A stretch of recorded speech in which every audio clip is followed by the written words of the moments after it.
All his life, Seo Jin Ha had always been a beta, but one day, after he went to the doctor for some hangover meds, he found out that he was now an omega, as if dealing with stress from work and adjusting to his new secondary gender isn't giving him enough headache. It seems like someone has been stalking him as well. As fate would have it, the only person who can give him solace is also someone he can't stand. Team leader Cha Hyun-jun. Our story begins with our MC, having just been informed by his doctor that he has manifested as a recessive omega. To say that he was shocked is probably an understatement. Who would have thought that just going to the doctor for some hangover meds would cause life-changing news? 29-year-old Seo Jin Ha might not want it or expect any of it, but it's his new reality. He's now an omega, and it would do him good if he relearned his alpha omega facts. Since Jin Ha had been a beta all his life, the doctor explained that the change could possibly be stress-induced. Although Jin Ha wouldn't want to believe that, between his lack of sleep, excessive drinking, and overworking, he can't deny that changes are bound to happen. That, or Iva-chan, had a hand in it. Anyways, the doctor also explained that it could also be due to something specific happening to him recently that has caused this much stress on him. Now, it seems that Jin Ha can accept this theory easily. As it turns out, he's been on a streak of bad luck for the past 2 weeks. See, Jin Ha is working at FlowSoft, a big-time new IT company with good benefits and a high salary. It's the #1 company that the younger generation workforce dreams of entering. But just like any other company, what's on the reviews and surveys isn't always what it seems. About 2 weeks ago, Jin Ha and another coworker, Yoon Jung, were told to temporarily help out with another team's project due to the sudden increase in the number of missing members. They reluctantly accepted the assignment and just hoped for the best, not knowing that it was just the beginning of their suffering. The moment that the duo entered the meeting room for their new temporary team, Jin Ha heard the irate voice that he had wanted to avoid for the longest time, much to his disappointment. Our MAL, Cha Hyun-jun, is the team leader of the strategic planning team. Not only that, but he's also quite popular in their company. He doesn't only have the looks, reputation, and coaching, but he's also a dominant alpha. Sounds like a picture-perfect zaddy, right? Well, not really. Hyun-jun has one flaw, which is his temper. By the end of the hour-long meeting, Jin Ha had his AP down to 0, having been faulted and grilled for not knowing anything about the project. In fact, they were even told to go back to school, since they had no idea what they were doing anyway. It was as if they hadn't been instructed about their new post just a few minutes before the meeting started. Of course, Jin Ha would be pissed and stressed about it, especially since Hyun-jun had been standing so close to him the entire time. So what does a temp-transferred member have to do when his new boss is being a hat? Call HR for workplace harassment? No, that's not an option. HR is not an employee's friend. Jin Ha, in fact, made a hitman for Hire Savings account, vowing to use it for Hyun-jun someday. How exciting. For the next couple of days, this, along with red ginseng, relieved his Hyun-jun-induced stress. In fact, Jin Ha had saved a lot in just a couple of days because of this. All because they had been running into each other, way more than he could tolerate. Just like that time about a week ago when he was about to get into the elevator, Hyun-jun just so happens to already be in it. With no other choice, Jin Ha got in, wishing he had more red ginseng packets with him or more money to deposit in his special savings account. Hyun-jun, not having any idea about this hostility or that he just couldn't care less, decided to start a conversation while they were on their way to their respective floors, asking how his body was, since the alpha pheromones in their last meeting were quite strong. Despite the good intentions, this inquiry just made Jin Ha angry, as he told Hyun-jun that he was a beta, which apparently he had already told the team leader before. Hyun-jun doesn't look like he believes him, though, which just makes Jin Ha angrier. And so, he once again feeds his savings account. Fast forward to a day prior to his manifestation, an update notice was sent to everyone on Jin Ha's team. It turns out that the deadline for the project they had been working on had been moved up to 1 month instead of 2. It's something that their team leader can't even do anything about, since it was Hyun-jun who had confirmed this new arrangement. Jin Ha, along with everyone else on the team, knew just how this was impossible. And because he's biased, our MC immediately concluded that Hyun-jun made that unreasonable change in their schedule. When one is super stressed, they're bound to make irrational decisions, right? And that's exactly what Jin Ha did at that moment. Suddenly, he asked everyone on the team if they wanted to go drinking that day. He even volunteered to cover the first round. That day, their team had a company dinner, which went on for 4 rounds, and then led Jin Ha to suffer from a hangover over the weekend. First thing Monday morning, Jin Ha went to the doctor to get some hangover meds, only to find out that what he had gone through was actually him manifesting into an Omega. Well, even the doctor thinks Jin Ha's case is unique, especially since when an Omega manifests, a heat cycle usually follows, but that wasn't the case for him. This means that they can't predict when Jin Ha's heat cycle will happen, so he has to be very careful. Aha, my rotten radar is picking up some exciting signals. More of that later. Jin Ha suddenly smelled something around him, the smell of honey on a citrus fruit. He tried sniffing around for its source, which was stopped short, when the doctor explained to him that he was probably starting to sense pheromones now. In fact, what he had been sensing was his own pheromone, much to Jin Ha's frustration. He hates it so much that he even asked the doctor if he could change it into something else. I mean, dude, you think doctors are gods? Plus, who doesn't like the honeyed citrus smell? Some people actually spend dollars for that, and you're getting it for free. Anyways, despite making all that fuss, Jin Ha still dutifully goes to work afterward and questions the meaning of life and the purpose of his existence on his way. Now that he is manifested as an Omega, though he's susceptible to the strong pheromones that are overflowing inside the company building. Jin Ha is especially sensitive to them, and he suddenly finds himself feeling dizzy and nauseated. And just when he was on the verge of losing consciousness, a calm and refreshing scent suddenly covered and comforted him. Jin Ha involuntarily sought this scent, finding solace in this unfamiliar and welcome pheromone. Despite not knowing who the owner might be, Jin Ha felt extremely grateful, until he realized their identity. Turned out it was actually Hyun-jun who didn't waste time calling out Jin Ha for releasing too much of his pheromones. Jin Ha couldn't believe that he had just seconds ago lost in the pheromones of the man who had been causing him too much stress lately. Since Jin Ha had always insisted that he was a beta, Hyun-jun questioned him about it. Our MC was quick to understand that with how things are, it just looked like he was caught pretending to be a beta all this time. Jin Ha had half a mind to explain himself, although he quickly dropped the idea. After all, it's not like he had any obligation to explain himself, nor does he think that Hyun-jun would believe him anyway. And so, the ungrateful Jin Ha pushed Hyun-jun away without saying anything, making the latter upset. Still, Hyun-jun was civil and advised Jin Ha to leave early and not push it. As the enigmatic team leader leaves our tsundere MC, Jin Ha couldn't help but give him the finger. Then again, he also couldn't deny the fact that Hyun-jun's scent was very much to his liking. Fast forward to a week after that incident, and it seems like Jin Ha's streak of bad luck is still not over. Jin Ha suddenly receives an email about him being recommended to be part of an in-house exchange program. This means that on top of his regular job that already warrants overtime, he's also given additional responsibilities that he didn't even apply for. It's a large-scale government project that would require them to do some filming, and since Jin Ha is someone who always dresses well, he shouldn't have any problems with it, at least according to Dong Woo's opinion. On the day of the program orientation, finding out that Hyun-jun is also part of the program is the least of Jin Ha's problems. See, the program requires the participants to film together with a partner in the form of a vlog. Just filming is no problem. Well, normally it isn't, unless the assigned partner is someone you can't stand, which is exactly the situation Jin Ha is in. As the participants started to pair up with their assigned partners, the host reminded them that they were required to do at least an hour-long video, at least twice a week. It seems to Jin Ha that everyone is having fun, which is the exact opposite of what he's feeling. Moving on to the first day of filming for the Jin Ha-Hyun-jun pair, they started filming Jin Ha's workspace first. Although Jin Ha's perspective is that he's shy and awkward, as he explains the project their team is currently working on camera, he just looks and talks like a robot who is dressed well.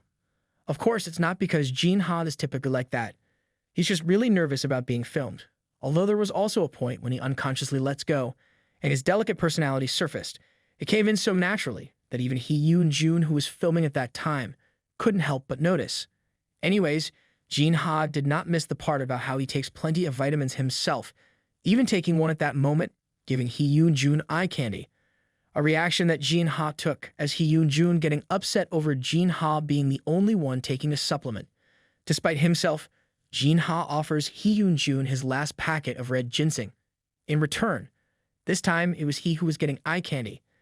After finishing the packet, Hee-Yoon-Jun judged that they had already filmed enough of Jin-Ha's share, so it was now time for his.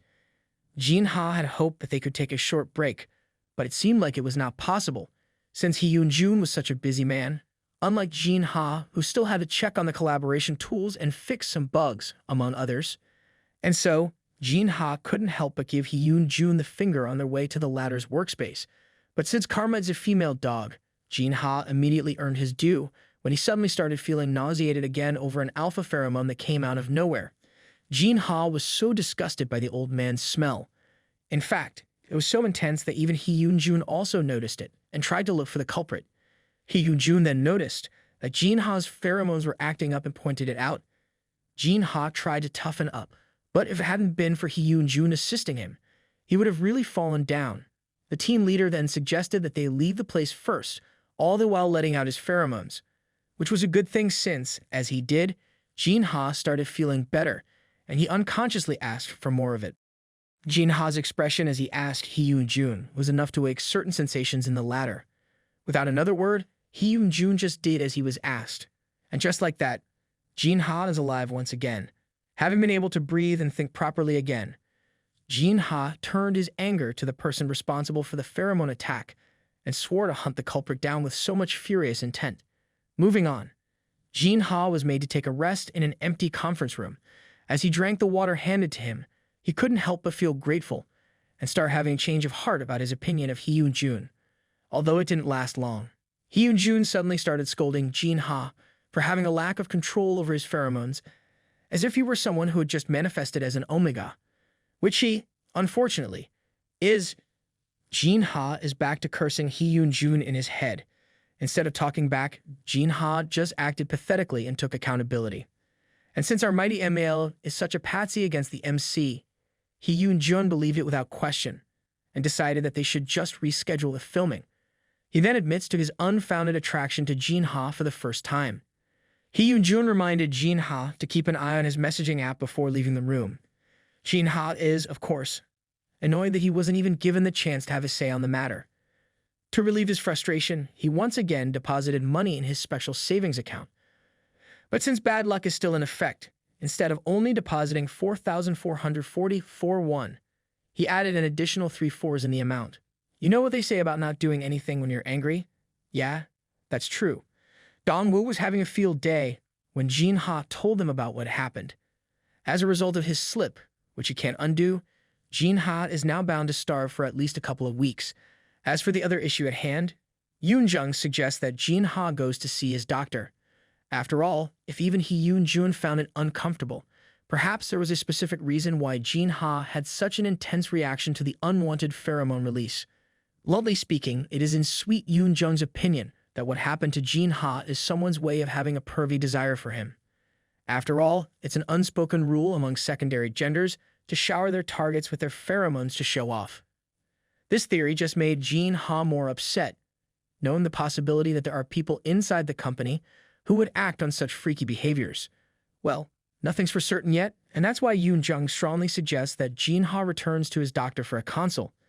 And so, the next day, Jin-Ha went back to his doctor, who then explained to him that his body is currently full of pheromones, and that's why when someone tries to add more, his body will try to reject it. Thus, the intense reaction, in which case Jin-Ha should learn how to regularly and slowly release his pheromones. That, or he could just release them all at once during his heat cycle. Well, they already know what this means, right? Because if you don't, you have no right to be watching this. That's right. I'm talking to you, you rotten viewer.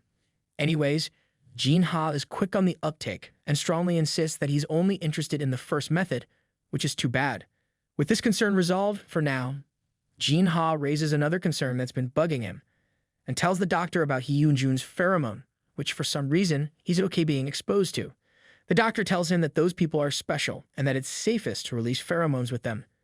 That's to say, to use the second method, of course. This doctor is also rotten. I see. Heh. Jin-Ha couldn't believe what he had just heard or what that statement could have meant. He tried suggesting a more wholesome way, but the doctor insisted that the more intimate they were, the better. This time, Jin-Ha just trembled at the thought of him ever doing the boom-boo chaka-chaka with Hee-Yoon-Jun. And here we are looking forward to it. Fast forward to another work day. Jin Ha is once again staggering and tottering to work. He is of the opinion that everyone with a secondary gender is a perv. He is the exception, though, since he claims to refuse to do the waka with someone just because of pheromones. Well, it's not like he's just being approved for thinking that. In fact, there's a very valid reason warranting such an opinion. 2 years ago, Jin Ha accidentally came upon two of his interns doing the waka in the office. Both were apparently lost in their pheromones. Since he was in charge of them, he was called upon during the HR investigation. In fact, that was the time when he first met Hee-Yoon-jun. If memory serves him right, speaking of Hee-Yoon-jun, Jin Ha couldn't help but consider the idea of having physical contact with him. He thinks it's unfair that even his own body is making decisions for him about whether Hee-Yoon-jun's pheromones are safe or not. Well, you know what they say, when your body tells you something, you gotta listen. Jin Ha's musings were interrupted when his phone started buzzing for a call from Yoon-jun. She was telling him how Hee-Yoon-jun was actually the reason why they were given about a month for their project, since it looked like the higher-up was actually asking for less time than that. Safe to say, Jin Ha's opinion of Mr. Alpha Man had improved despite himself. In fact, now that he looked back on it, Hee-Yoon-jun had already helped him twice with regard to his pheromone mishaps. Speaking of the devil, Jin Ha had just gotten inside the elevator when he noticed Hee-Yoon-jun in the lobby and thought that the latter was, in fact, good-looking, and that perhaps it wouldn't be such a bad idea to actually act on the doctor's favorite method of solving his problem. Jin Ha's daydreaming was cut short when Hee-Yoon-jun seemed to have noticed his staring and started coming his way instead. Flustered, Jin Ha hurriedly pressed the close button and safely slammed the elevator door in the team leader's face. Jin Ha had 11 floors worth of elevator time to compose himself, scolding himself for having such thoughts and contemplating what he should say or do the next time they meet. But lo and behold, the moment the elevator door opens on his floor, Hee-Yoon-jun is already there waiting for him, although the welcome is nowhere near friendly. Going back to 5 minutes earlier, Hee-Yoon-jun had just arrived in the lobby and noticed Jin Ha inside the elevator. He then recalls what happened the previous night when he stayed back at work, bothered by the unexpected pheromone release in the hallway. It was baffling, since it was too thick to be considered an accident, but then it wasn't enough to be considered a pheromone shower, either. And there's also Jin Ha, who is clearly very much affected by the pheromone like an omega, even though 2 years ago, he was completely unbothered by the pheromones covering him during the HR investigation. To investigate, Hee-Yoon-jun opened the company's online portal to check the employees' secondary gender data. To his surprise, Jin Ha's name came at the very top. At first, he wondered how that could happen, since employees' genders are recorded when they first enter the company. And yet, Jin Ha's was only recorded about 2 weeks ago. Speaking of 2 weeks ago, he recalls how Jin Ha had strongly insisted at that time that he was a beta. Putting this and that together, Hee-Yoon-jun was quick to realize what had happened. Back to the present, seeing Jin Ha there made Hee-Yoon-jun want to clarify any misunderstandings they may have and apologize for his accusative behaviors. To his surprise, just as he was about to join Jin Ha on the elevator, he saw Jin Ha frantically stabbing the elevator close button, most definitely begging the elevator spirit not to forsake him in his time of need. Saying that Hee-Yoon-jun is upset because of that would be an understatement. Back to the present, Jin Ha was trying to control his facial expression. He did know that it was his fault if Hee-Yoon-jun felt upset. I mean, who wouldn't? But, of course, just one innocent smile from him, and all of Hee-Yoon-jun's resentments were forgotten. Well, Hee-Yoon-jun intended to apologize in the first place. However, with how things unfolded, he's not in the mood to do so anymore. Then again, it's not like he can just dismiss Jin Ha too. Fortunately, he had the perfect excuse. Once again, Hee-Yoon-jun one-sidedly decided the schedule of their filming session. That is, he smoothly told Jin Ha that they should start filming his share of the footage now, even though it hadn't even been 5 minutes since the two arrived at work. Unfortunately, Jin Ha had no choice but to comply, seeing as he didn't even have anything urgent to do today anyway. And so, he begrudgingly followed Hee-Yoon-jun to his office, which was fine at first, until the pheromones of the alphas in the strategic planning team started getting into him. And so, Jin Ha calls out to Hee-Yoon-jun, telling him he must take his medicine first. Hee-Yoon-jun then brought him to the break room, where Jin Ha could finally breathe normally again and calmly take his medicine. Feeling somehow responsible, Hee-Yoon-jun releases his pheromones and surrounds Jin-ha with them, much to the latter's gratefulness, since it effectively makes things easier for him. In fact, he's already reconsidering his Hitman-for-Hire savings account just because of that gesture. On a different note, Jin-ha noticed some members of the strategic planning team subjecting him to intensive glares, as if people from different departments were so interesting to them. Only, that wasn't really the case. As soon as the two of them were out of earshot, the employees started whispering about the pheromone Hee-Yoon-jun released and enveloped Jin-ha with, as if saying Jin-ha wasn't someone they could just approach. And this is how rumors are made in the corporate world, ladies and gentlemen. Moving on to the filming of Hee-Yoon-jun's workplace, Hee-Yoon-jun started going about his explanations smoothly and confidently, as if he were the company's CEO explaining to his investors just why his company is the best. Hee-Yoon-jun was so good at it that Jin-ha started having thoughts again. To distract himself, he turned to focus on Hee-Yoon-jun's desk, which was the complete opposite of his. Everything on Hee-Yoon-jun's desk was well organized to the point that it seemed a bit too obsessive. In fact, the only normal thing that can be found in it is the pig-like rabbit doll that Hee-Yoon-jun's nephew gave him. Anyways, deciding that they already filmed enough footage, Hee-Yoon-jun wasted no time and told Jin-ha they should start heading out together, so he could submit their footage for today. As Hee-Yoon-jun briskly walks away, he secretly smiles smugly at the thought that Jin-ha hurriedly catches up to him. It might just be because of his pheromones, which Jin-ha considers a shield, but if you're a fool for someone you're having a one-sided crush with, it's more than enough reason. As the two of them waited for the elevator to arrive, Hee-Yoon-jun asked Jin-ha if he had encountered the offending pheromone from last time. Unfortunately, despite his efforts, Jin-ha admitted that he couldn't find any traces of it anywhere. Hee-Yoon-jun was taken aback that Jin-ha actually thought of looking for the culprit himself, although in Jin-ha's perspective, if not himself, then who would solve it? After all, the company would just try to cover it up. Hee-Yoon-jun, however, seems to have other ideas as he tells Jin-ha to stop going after the culprit himself. He only did so out of concern. Of course. After all, he did his fair share of investigating possible culprits as well, but couldn't find anything. Plus, as Jin-ha is taking medicine to control his pheromones, he's obviously not in his best condition to go after such dangerous freaks. Jin-ha thinks that Hee-Yoon-jun just doesn't want him to cause problems for the company, though, and let it slip that the pheromone he experienced that day was like an old man's scent. This new piece of information just lets Hee-Yoon-jun have more things to think about. Jin-ha also informs Hee-Yoon-jun how he was told that he has a unique condition, which, in a way, explains why he had to take medicine earlier. Then again, Hee-Yoon-jun still reminds Jin-ha to be careful. It's not like he's saying that it was Jin-ha's fault. It's just that he's too cheeky for his own good. Again, Hee-Yoon-jun said this out of genuine concern for the apple of his eye, which the latter completely misunderstood once again, as Hee-Yoon-jun wanting to wash his hands off of Jin-ha's affairs. When the elevator arrived at Jin-ha's floor, Hee-Yoon-jun suddenly asked the former if he liked Korean food and invited him to have dinner together later. Jin-ha tried to refuse, but once again, Hee-Yoon-jun had already made up his mind and just told Jin-ha he'd text him the details later. As if to compensate for the one-sided arrangement, Hee-Yoon-jun once again releases his pheromone and covers Jin-ha with it, as if it were some sort of protective layer. Jin-ha doesn't really understand what just happened, but then again, it's not like he hates it. Jin-ha asks Yoon-jung about what happened when he returned to his desk. Yoon-jung then explains that it's something called marking, wherein if the target is subjected to a pheromone shower and has its pheromone covered and suppressed, it gets absorbed inside the target's body and acts as some sort of protection against sensitivity to the pheromones of other alphas. Having this pointed out to him, Jin-ha realized that ever since the marking, it's been easier for him to breathe. In fact, he feels so comfortable, as if he was back when he was still a beta.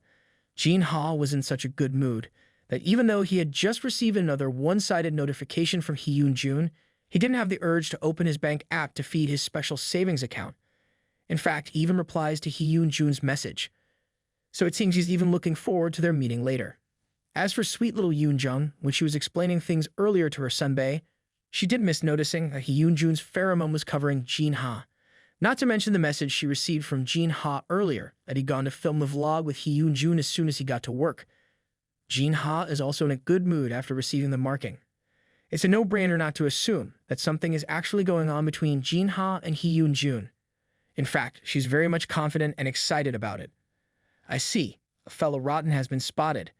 Later that day, as the employees started to head home one by one, Jin Ha also started to make his way to the third-floor basement, where he was supposed to meet Hee-Yoon-Jun.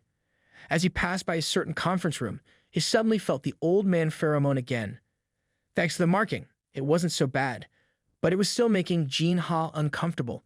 He started frantically looking for the source, although it proved to be in vain since many people were around.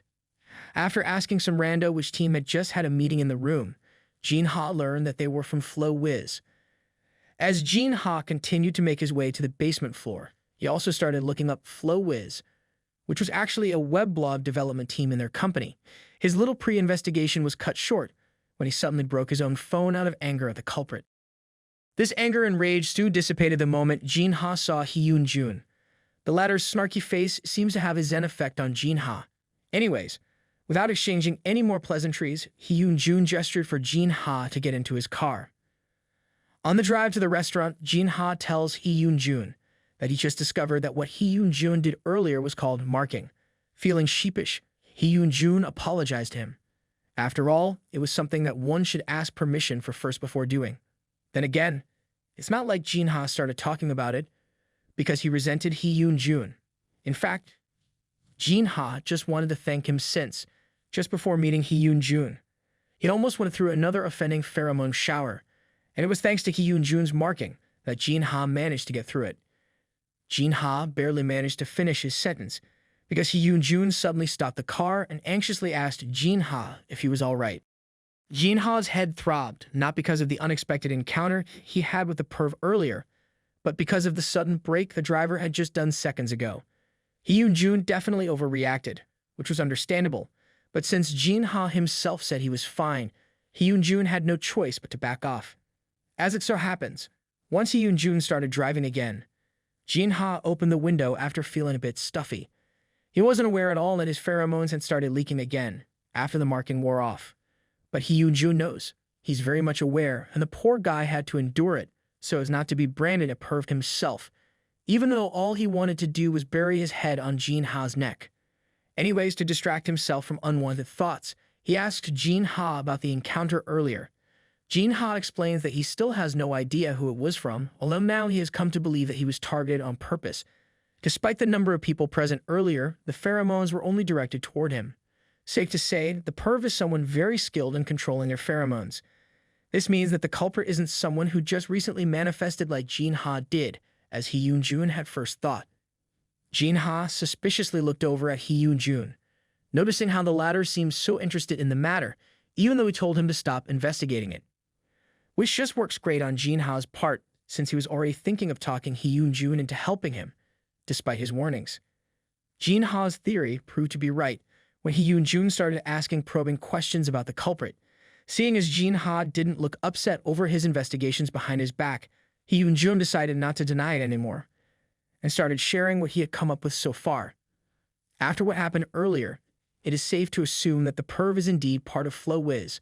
However, as far as Hee-Yoon-Jun is concerned, Jin Ha's department and Flow Wiz aren't related in any way. Therefore, it would have been faster if Hee-Yoon-Jun had searched for the culprit himself. Jin Ha was surprised at the declaration and felt awkward all of a sudden. After all, he did want to ask for Hee-Yoon-Jun's help, but not to the point where he'd get directly involved. It's too late, though, since from the very beginning, Hee-Yoon-Jun already intended to hunt the perv down, whether Jin Ha asked for help or not. Fast forward to arriving at the restaurant. Jin Ha was in awe as he looked at the restaurant's exterior. Hee-Yoon-Jun had just brought him to a 5-star Michelin restaurant. Heh, the dude knows his stuff. Well, as the saying goes, the way to a man's heart is through his stomach. Who meets the skills if you got the kaching? Not long after, the two settled in a private room with a bunch of Korean dishes in front of them. Jin Ha's eyes were sparkling, as drool literally started dripping from his mouth. Before they could start the meal, though, Hee-Yoon-Jun had to say his piece first. Without further ado, Hee-Yoon-Jun started apologizing for misunderstanding Jin Ha all this time. He admitted how he was aware that Jin Ha had just recently manifested as an Omega, yet Hee-Yoon-Jun had rudely mistook him for one before. As for Jin Ha, more than the reason for the apology, he's actually more surprised that Hee-Yoon-Jun is actually capable of apologizing. Hee-Yoon-Jun clarifies that he's not thinking of buying forgiveness with a hearty meal. He just wanted to apologize somewhere private. Then again, there was no need for such clarifications since Jin Ha was already sold anyway.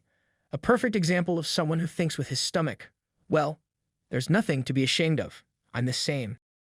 Safe to say, the apology was accepted. And with that, the feast began, much to Jin Ha's glee. Anyways, fast forward to after the fill-in meal, not to mention tea and desserts. It was Jin Ha's turn to voice out his concerns, like how on earth Mr. Alpha Man learned about his recent manifestation.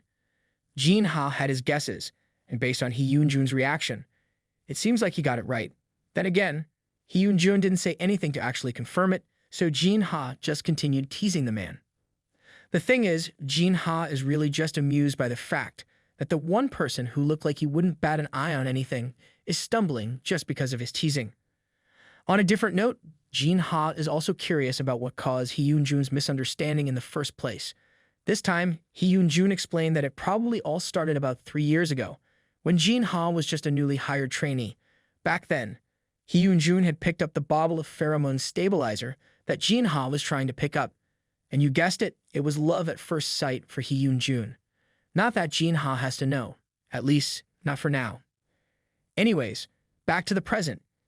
Jin Ha explains that the medicine was owned by Jeonnam, whoever that is. In fact, Jin Ha doesn't even know it was a medicine. He was just going after it, since it was his fault that it fell.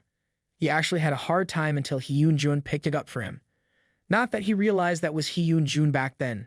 Seeing Hee Yoon-jun smile at Jin Ha's animated reaction to the memory, the latter couldn't help but think that Hee Yoon-jun looked handsome when he smiled.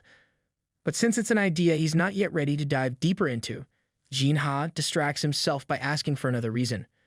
Hee Yoon-jun explains that it was also because of that incident 2 years ago involving the interns. As we already established, this was a sensitive topic for Jin Ha, since he really did have a hard time for a while because of them.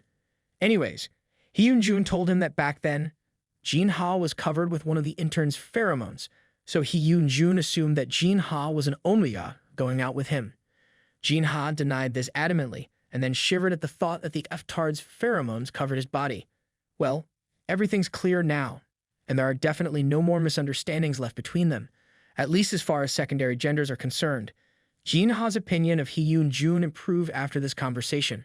Sure, there's still the issue of Hee Yoon-jun's nagging and temper, but other than that, he's honest and a hard worker, which, of course, Jin Ha should take advantage of at least once, right? Holding Hee Yoon-jun's conscience over him, Jin Ha asked for a favor, which the former didn't hesitate to take on. That is until Jin Ha actually told him what the favor was about. Jin Ha shamelessly asks Hee Yoon-jun for their pheromones to mix together. Hee Yoon-jun was taken aback as he didn't expect that at all. In fact, he thought that perhaps Jin Ha didn't actually know what he was talking about. After all, it's not something that one should carelessly say to others. But our MC, who barely learned the theories and concepts of late manifestations, was pretty confident that he knew exactly what he was talking about. Clearly, the two of them aren't on the same page of things, although each of them was made to believe that they were. I have a bad feeling about this. No. Wait, is it actually good? Anyways, before Hee Yoon-jun gives his answer, he asks Jin Ha why he would ask that of him. Jin Ha is confused as to why Hee Yoon-jun would even ask, but then decides that he'll just humor the man and use his charms to convince him instead. And so Jin Ha starts telling Hee Yoon-jun how he was told that he has a large amount of pheromones in his body and that he needs the help of someone compatible to release them. That someone just happens to be Hee Yoon-jun, whose pheromones are the only ones that Jin Ha could handle. He just omitted the part where the doctor also told him that he has to do the boom boom chaka chaka with the said someone. Well, the charms worked. Still, Hee Yoon-jun still doesn't think that he should really give in. Jin Ha, on the other hand, is now starting to get upset that the latter still refuses to do it, and even thinks that Hee Yoon-jun is just being stingy with his pheromones and whatnot. And so, Jin Ha decided to turn his acting up a notch, with a bit of aggressiveness to the side. Jin Ha insisted that what he was asking wasn't something so hard to do that Hee Yoon-jun should deny it, which in turn upset Hee Yoon-jun. After all, it seemed to him that it didn't necessarily have to be him, that Jin Ha would actually do it with just about anybody, whose pheromones were compatible with his. Feeling contemptuous, Hee Yoon-jun finally agrees to do what Jin Ha asks. Happy that he's finally getting what he wanted, Jin Ha demands that they do a demo first. Hyun-jun is once again confused at first, especially since Jin Ha started releasing his pheromones. Then again, forget the small details. After all, it's Jin Ha who asked for it. Hyun-jun also started to release quite a number of his pheromones. Jin Ha was reveling in it at first, but then he felt like it started getting stronger. Not to mention Hyun-jun also moved right next to him. Having a bad feeling about it, Jin Ha tried to stop Hyun-jun, but it was already too late. Mr. Alpha Man went straight for first base without holding back. After a few moments of smooching and butt-humping, Jin Ha angrily shoves Hyun-jun away from him. He even went as far as declaring that he'll report the team leader for harassment, as if he hadn't already thought of actually doing it. Anyways, seeing as Jin Ha is now on guard and very much upset with him, Hyun-jun just had to clarify what Jin Ha had meant when he said he wanted their pheromones to mix. Jin Ha indignantly explained that he wanted to do it remotely, like some sort of Wi-Fi or Bluetooth. Hyun-jun felt stupid for misinterpreting Jin Ha again. Ha!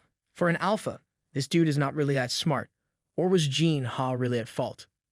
Well, with the room now filled with their pheromones and Hyun-jun's sword wanting some action, the damage is already done. What they can do now is to resolve the misunderstanding.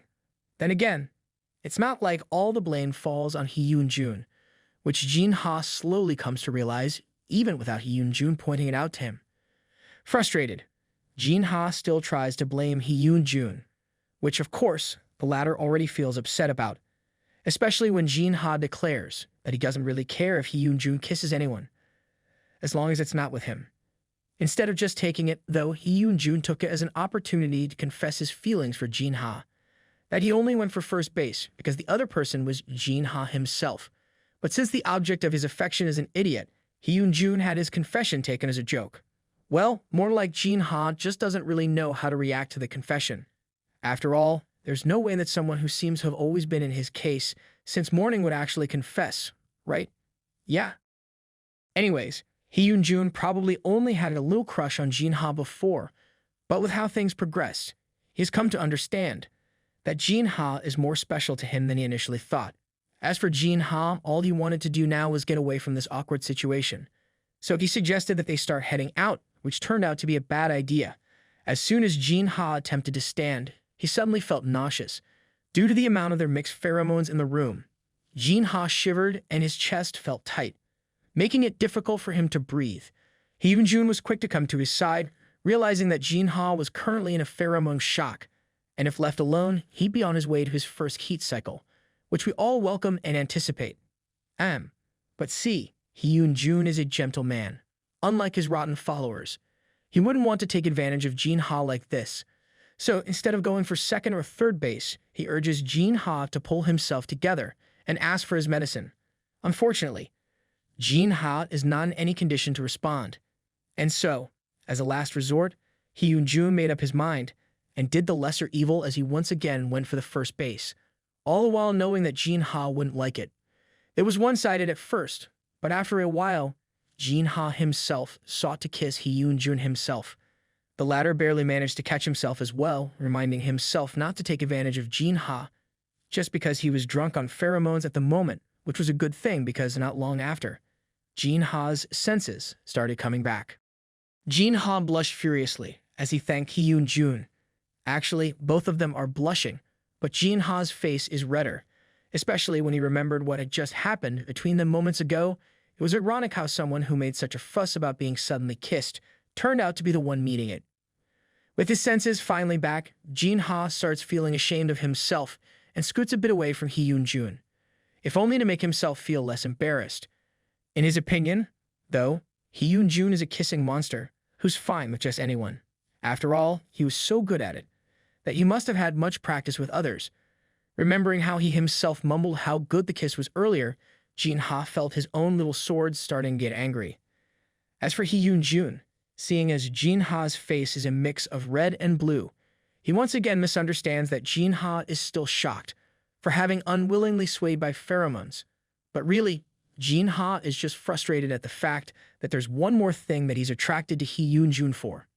As Hyun-jun offers his hand to Jin Ha so they can leave, the latter thinks that Hyun-jun has noticed his sword that he helplessly tried to cover with his shirt.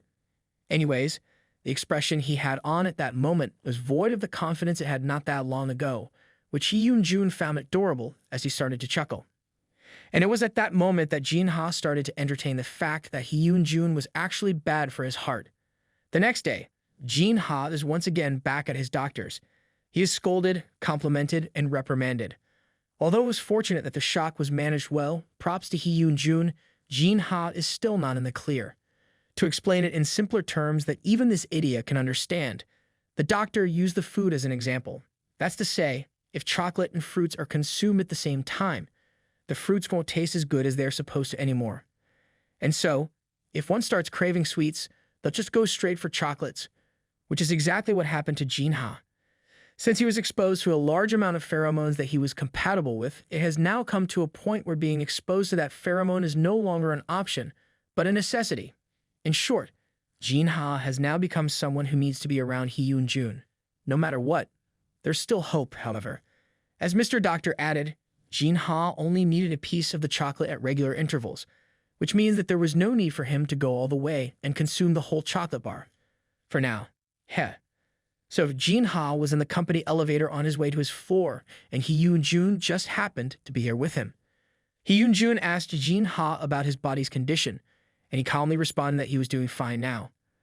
But it seemed like his words weren't enough assurance, because Hee-Yoon-jun wanted to check for himself and started kissing and feeling up the surprised Jin-ha. All of it was just a dream, though, as Jin-ha found himself fully awake in his bed, with a raging baton under his blanket. Unfortunately or not, that dream didn't happen just once, and it's making Jin-ha so frustrated at work that even Yoon-jung noticed that something was up with her sunbae. In fact, she was thinking that maybe Jin-ha and Hee-Yoon-jun had broken up or something. Too bad she can't ask him. On a slightly unrelated matter, Jin-ha now had over 5 million won in his special savings account after he changed the conditions of his depositing habits. That's to say, instead of depositing whenever he gets upset with Hee-Yoon-jun, he does it whenever he thinks of wanting to kiss Mr. Alpha Man. Wait, just kiss. Really? How boring tilled. Anyways, using computer jargon to express his frustrations, the developer, Mr. Jin-ha, attempts to fix his tangled feelings. He listed a couple of methods to resolve it, although he's already aware that there really is one way to overcome his situation. And that's just to be honest about his faults, apologize for them, and finally ask for Hee-Yoon-jun's help. If it were just all up to him, Jin-ha would rather just hold on until his heat cycle comes.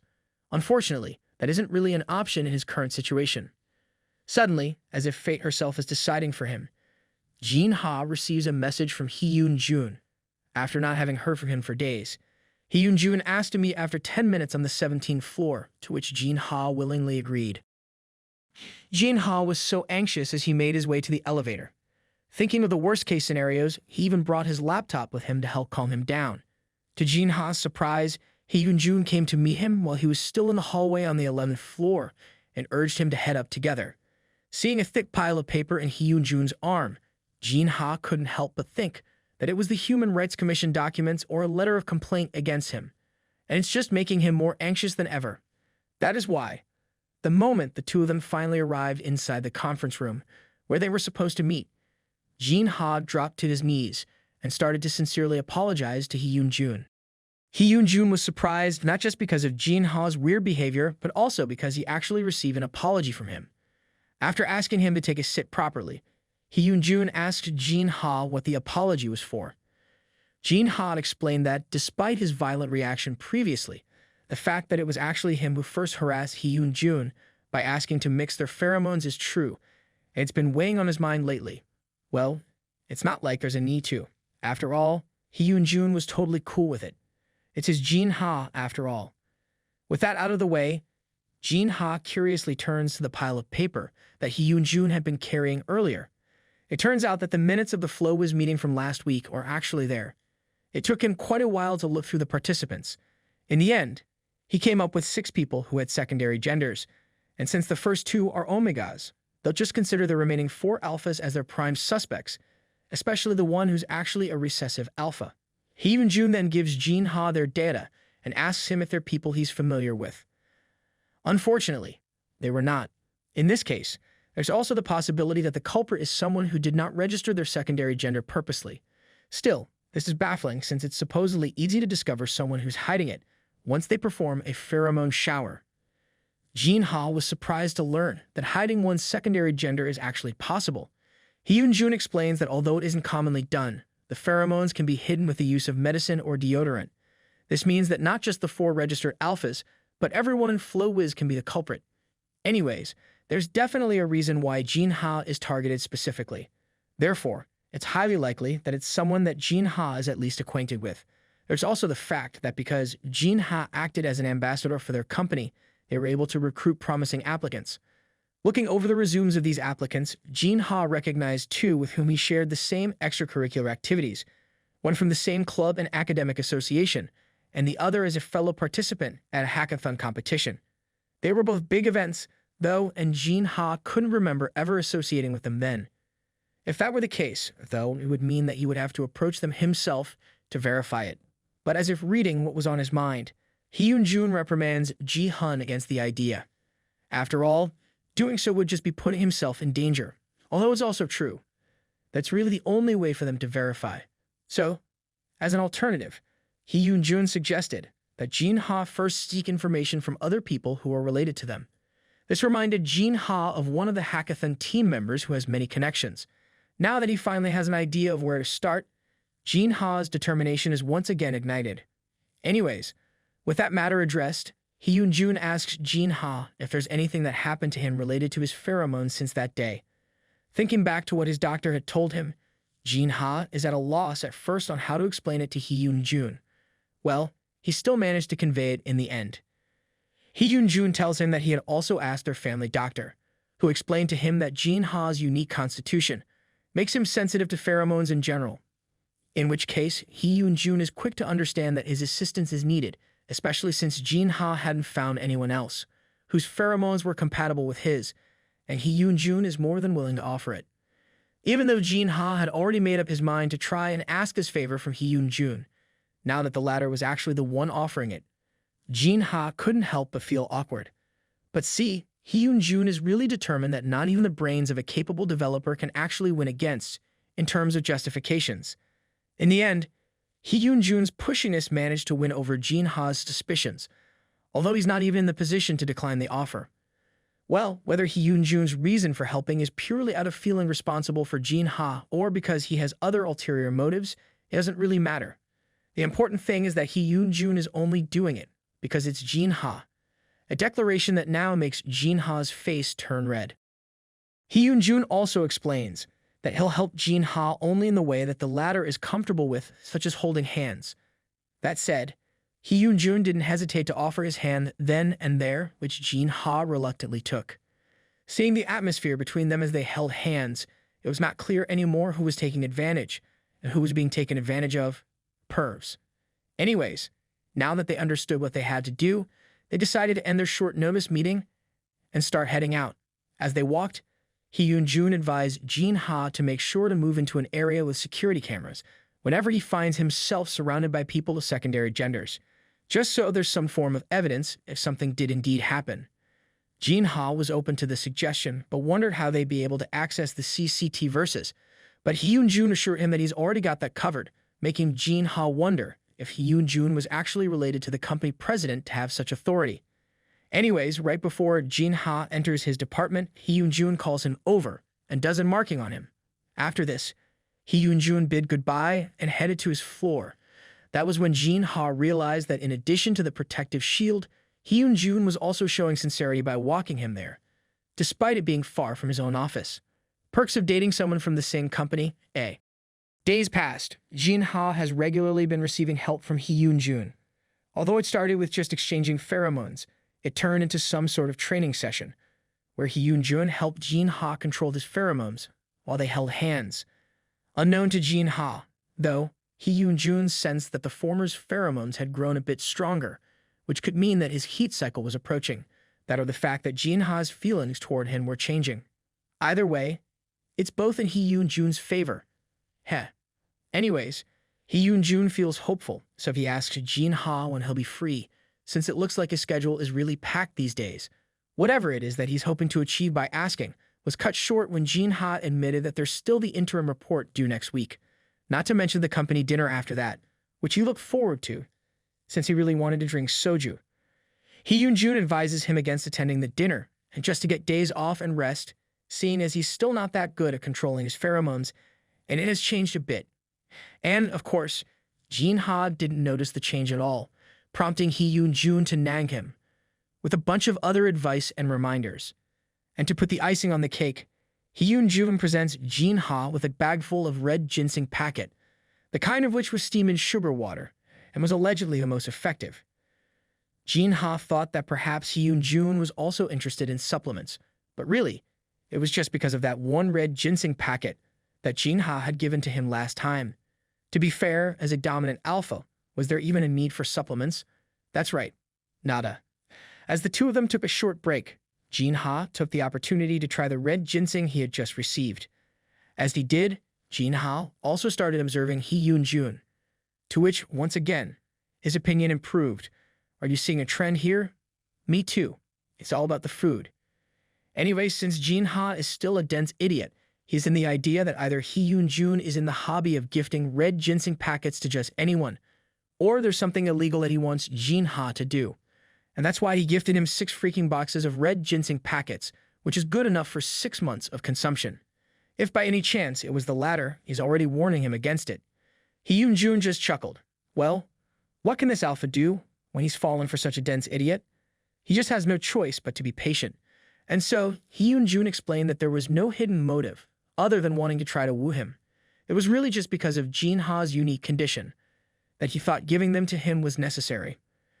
When Jin-ha still can't accept the idea, Hee Yoon-jun just tells him that giving out something like that is nothing to him. In which case, Jin-ha's immediate conclusion was that Hee Yoon-jun is, in fact, a pushover who would grant just about anyone a favor, which somehow made him upset, seeing as for a second there, he thought it was because he was special. And for some random reason, Jin-ha suddenly remembered how soft Hee Yoon-jun's lips felt when they kissed. That's to say, he just started daydreaming about someone, even though the said someone is right in front of him. At least he was quick to snap out of it, before things got more complicated. Making an excuse for how he's been on such a long break, Jin-ha suddenly stands up and excuses himself. Hee Yoon-jun asks him what time he'll leave, since he wants to take him home, but even this time, Jin-ha feels burdened at the thought.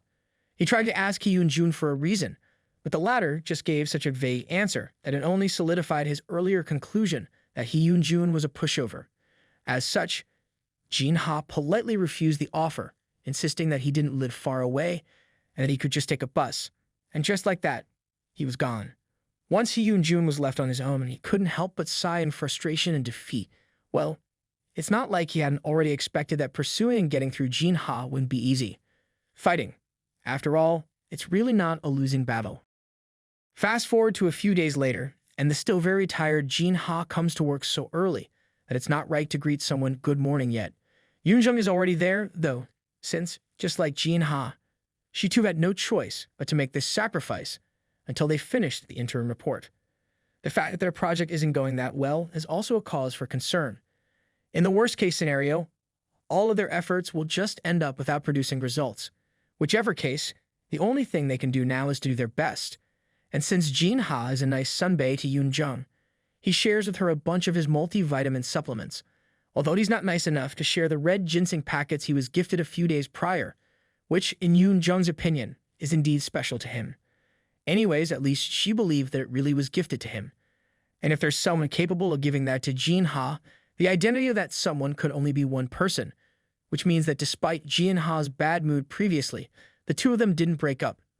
Of course, these are all just little Ms. Yoon-jung's wild guesses, and she's just dying to confirm if any of it were true. Well, there isn't really any use pondering over what-ifs, and so, Yoon-jung invited Jin-ha to go down and get some coffee with her. And since it was her treat, there was no reason for Jin-ha to refuse. Not long after, the two of them arrived at the company cafe where other employees were already present, looking as if, just like them, had no choice but to make some sacrifices. Anyway, seeing as Jin-ha was in a place where other people of secondary genders were present, he was conscious of making sure that he was within the scope of the security camera in the area. Then again, there wasn't a need for such cautions, at least for now. As it turns out, the very man who had advised that to him is already standing protectively behind him. Just as Jin Ha was secretly hoping that Hyun-jun could give him unlimited marking, the man himself suddenly greeted him from behind. Jin Ha was so surprised that his heart went thump-thump. As it so happens, Hyun-jun was there to get coffee for his team members, so Yoon-jung let him order first, which was a good thing because right after ordering his order, he asked the two what they wanted to get. Yoon-jung, of course, tried to refuse, which is not at all the case for Jin Ha, as he wasted no time listing off all the things he wanted included in his order without remorse, and getting one for Yoon-jung as well while he was at it. Yoon-jung wanted to take it back, but Hyun-jun himself had no problem with paying for it all. Even though there was the cause, Jin Ha still believes that Hyun-jun is considerate of everyone else, and that Jin Ha is not in any way special to him at all. That is why Jin Ha told himself to stop treating the favors that Hyun-jun showers him with as some form of affection, especially meant for him. Instead, he'll just take advantage of Hyun-jun's generosity as much as he can. Either way, the target of his contempt doesn't realize or mind. On a different note, Jin Ha beckons Hyun-jun aside to show him some messages. It was from Choi Jin-kyu, who seems to be his mutual contact with one of the prime suspects, Lee Yong-hun. Although according to Jin-kyu, Yong-hun is going to get married next year. This means that there's no way he could be the culprit, in which case, this just leaves Kim Jung-ji-yoon. Anyways, while Jin Ha and Hyun-jun were still in the middle of digesting this new information, it just so happened that Jin-kyu sent a message. He got excited when he realized that Jin Ha had already read his message, and so he bombarded him with segmented messages, clearly with an intent to keep in touch and hang out with Jin Ha. Well, Jin Ha was just annoyed that the dude was acting like someone who's about to die if he doesn't get to eat. Well, that was the opinion of the dense Jin Ha. Perceptive Hyun-jun, on the other hand, knew better. And when he commented that Jin-kyu was handsome, it weighed so much. Not that Jin Ha will ever realize that.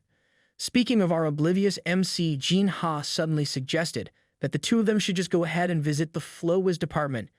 Hyun-jun immediately said no to it, of course, but Jin Ha is confident about it. After all, there's no need to worry about any danger if he's going to go with Hyun-jun. Meanwhile, Yoon-jung trembled in excitement while holding the coffees they ordered as she witnessed her Sunbae and team leader Cha amicably chatting, which, from her rotten girl perspective, is just them comfortably flirting in public. People do say that there's always two sides of a coin. Therefore, being dense isn't always a bad thing. Just moments ago, Hyun-jun was upset from jealousy, which got worse because of someone's denseness. However, it's also because of that denseness that Hyun-jun is now brimming with pride. The best part is that Jin Ha isn't even really trying to kiss some ash. Anyways, now that they only have one prime suspect left, Jin Ha is almost certain that he's the culprit, so it wouldn't be bad to get to know him better, especially since he has his ever-so-convenient air freshener with him when he does. Hyun-jun finally sighed in defeat, as if he ever had a chance of winning against Jin Ha in the first place. But of course, he didn't forget to remind Jin Ha to be careful. As for Yoon-jung, she happily slurped on her drink while watching the two over their lovers quarrel with her Sunbae bagging home the win. Anyways, now that their visit has received a green light, the next problem is the schedule. Hyun-jun knows that Jin Ha is busy with the interim report, so he was thinking of scheduling it for a later date. But Jin Ha insists on doing it before they finish the interim report. After all, the sooner it gets resolved, the easier Jin Ha's work will be. Whether he's busy or not doesn't really matter, since it's something that he has to do anyway. That said, anytime Hyun-jun can find time, Jin Ha is fine with it, except for lunch breaks. At first, Hyun-jun thought that it was because Jin Ha had made plans to eat with Jin-kyu. But of course, that really isn't it. Jin Ha is just planning on using his lunch breaks to get some nap, since he's barely sleeping these days. After all, spending time with Jin-kyu is always a nightmare for Jin Ha. Not only does he talk a lot, but he also always makes Jin Ha take photos of him on Jin Ha's phone. Since taking photos using his own phone doesn't come out well, safe to say Hyun-jun is very much upset at the dude's audacity. And as for Jin-kyu's compensation, Jin Ha was thinking of just sending him some gift con, which is pretty rude considering the help that Jin-kyu gave. However, for various selfish reasons, even Hyun-jun is in agreement that gift cons are more than enough. Anyways, Hyun-jun then promised to schedule the visit for some time this week, and once again, he reminds Jin Ha to take extra care and to stick to his side at all times. Jin Ha was starting to get annoyed with the nagging, but at least he was not lashing out, and just sarcastically promised to be Hyun-jun's human keychain at that time. Now that all the concerns were addressed, Jin-ha finally realized that Yoon-jung had already secured their order herself and didn't even bother calling them to come over, which Yoon-jung didn't mind at all. After all, she is of the opinion that as long as she follows Jin-ha around, he'd be able to witness live eye-candy entertainment. Fast forward to a few days later, the D-Day for their visit to Flo Wiz. Jin-ha was taken aback when he realized that the person Hyun-jun had sought help in scheduling the visit was none other than the general manager of another department, who was eager to help Hyun-jun too. That said, once again, Jin-ha is amazed at the influence that Hyun-jun seems to possess. Well, as long as it helps get things done, it shouldn't really matter. Anyways, the visit or tour for the sake of their weekly vlog rather, since that was the excuse they seemed to have come up with, was cleverly arranged, so that their target was even the one assigned to guide them.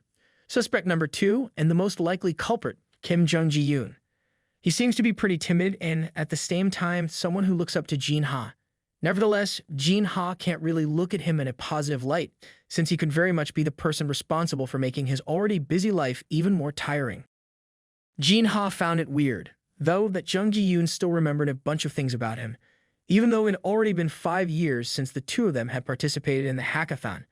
As the conversation progressed, Jin-ha came to realize that instead of a pheromone scent, what he gets from Jung Ji-yoon is the smell of fabric softener. Although it's still very weird that he's using so much of it, to the point that even Jin-ha's nose is dying. Also, Jung Ji-yoon is definitely acting sus, that even the ever-so-passive Hyun-jun noticed. And so, they started the tour with a good amount of certainty that they had already found their culprit. Going around the apartment, Jung Ji-yoon tried to show off different parts of their office that were supposed to be attractive compared to others. Although Jin-ha silently begs to differ. Then again, he still humored the man. At the same time, he couldn't dismiss the feeling that something was off. Jin-ha noticed that he could barely sense any pheromones in the office, and the diffuser was making it hard to pinpoint anything. Still, he's getting a whiff of some superficial foul smell, but he's not sure from where. Seeing as they were not getting any clues at all, Jin-ha thought of speeding up the investigation by going to the suspect's desk, which the latter obliged to show without a fuss. What Jin-ha saw in there, though, was another diffuser. Anyways, with the presence of the diffuser combined with the very thick smell of fabric softener, as if he's trying to hide his scent, of course, Jin-ha would find him very suspicious. The investigation was interrupted when other members of the team called out to them. Apparently, they just came from buying some drinks and wanted to share some with them. Jin-ha was quick to come to their side, although they only meant to do so, in order to try and get a whiff of their pheromones. However, it proved to be in vain, since he still couldn't get anything concrete. As for Hyun-jun, he also quickly moved to Jin-ha's side, upset that Jin-ha forgot his promise to stick to him like a human keychain. Anyways, it's free, so of course, Jin-ha has to go. He struggled with what to choose, though, since he didn't feel like drinking coffee or soda after being exposed to the strong smell of the diffuser and fabric softeners. Finally, he chose the drink that was closest to his favorite smell in the world. Jin-ha was teased by the other employees since the drink was meant as a punishment. After all, it has a smell that usually only old men like the general manager like. Embarrassed that he actually chose such a drink, Jin-ha had no choice but to make a fuss as he stood by his choice, insisting that he liked it because it smelled like pine trees. The other employees humored him, although deep inside, Jin-ha still felt regretful for his choice, especially since it didn't taste good either, and the artificial aroma that it has isn't at all to his liking. In the first place, he was really just looking for the deep scent of fresh grass, something that would unburden him of the stuffy, heavy smell he had been exposed to earlier, something like the pheromones of the dominant alpha that acted as his human keychain all this time, which is the exact opposite of what they had agreed on previously. Anyways, Jin-ha just realized that the reason why he picked the drink was because it smelled similar to Hyun-jun's pheromones.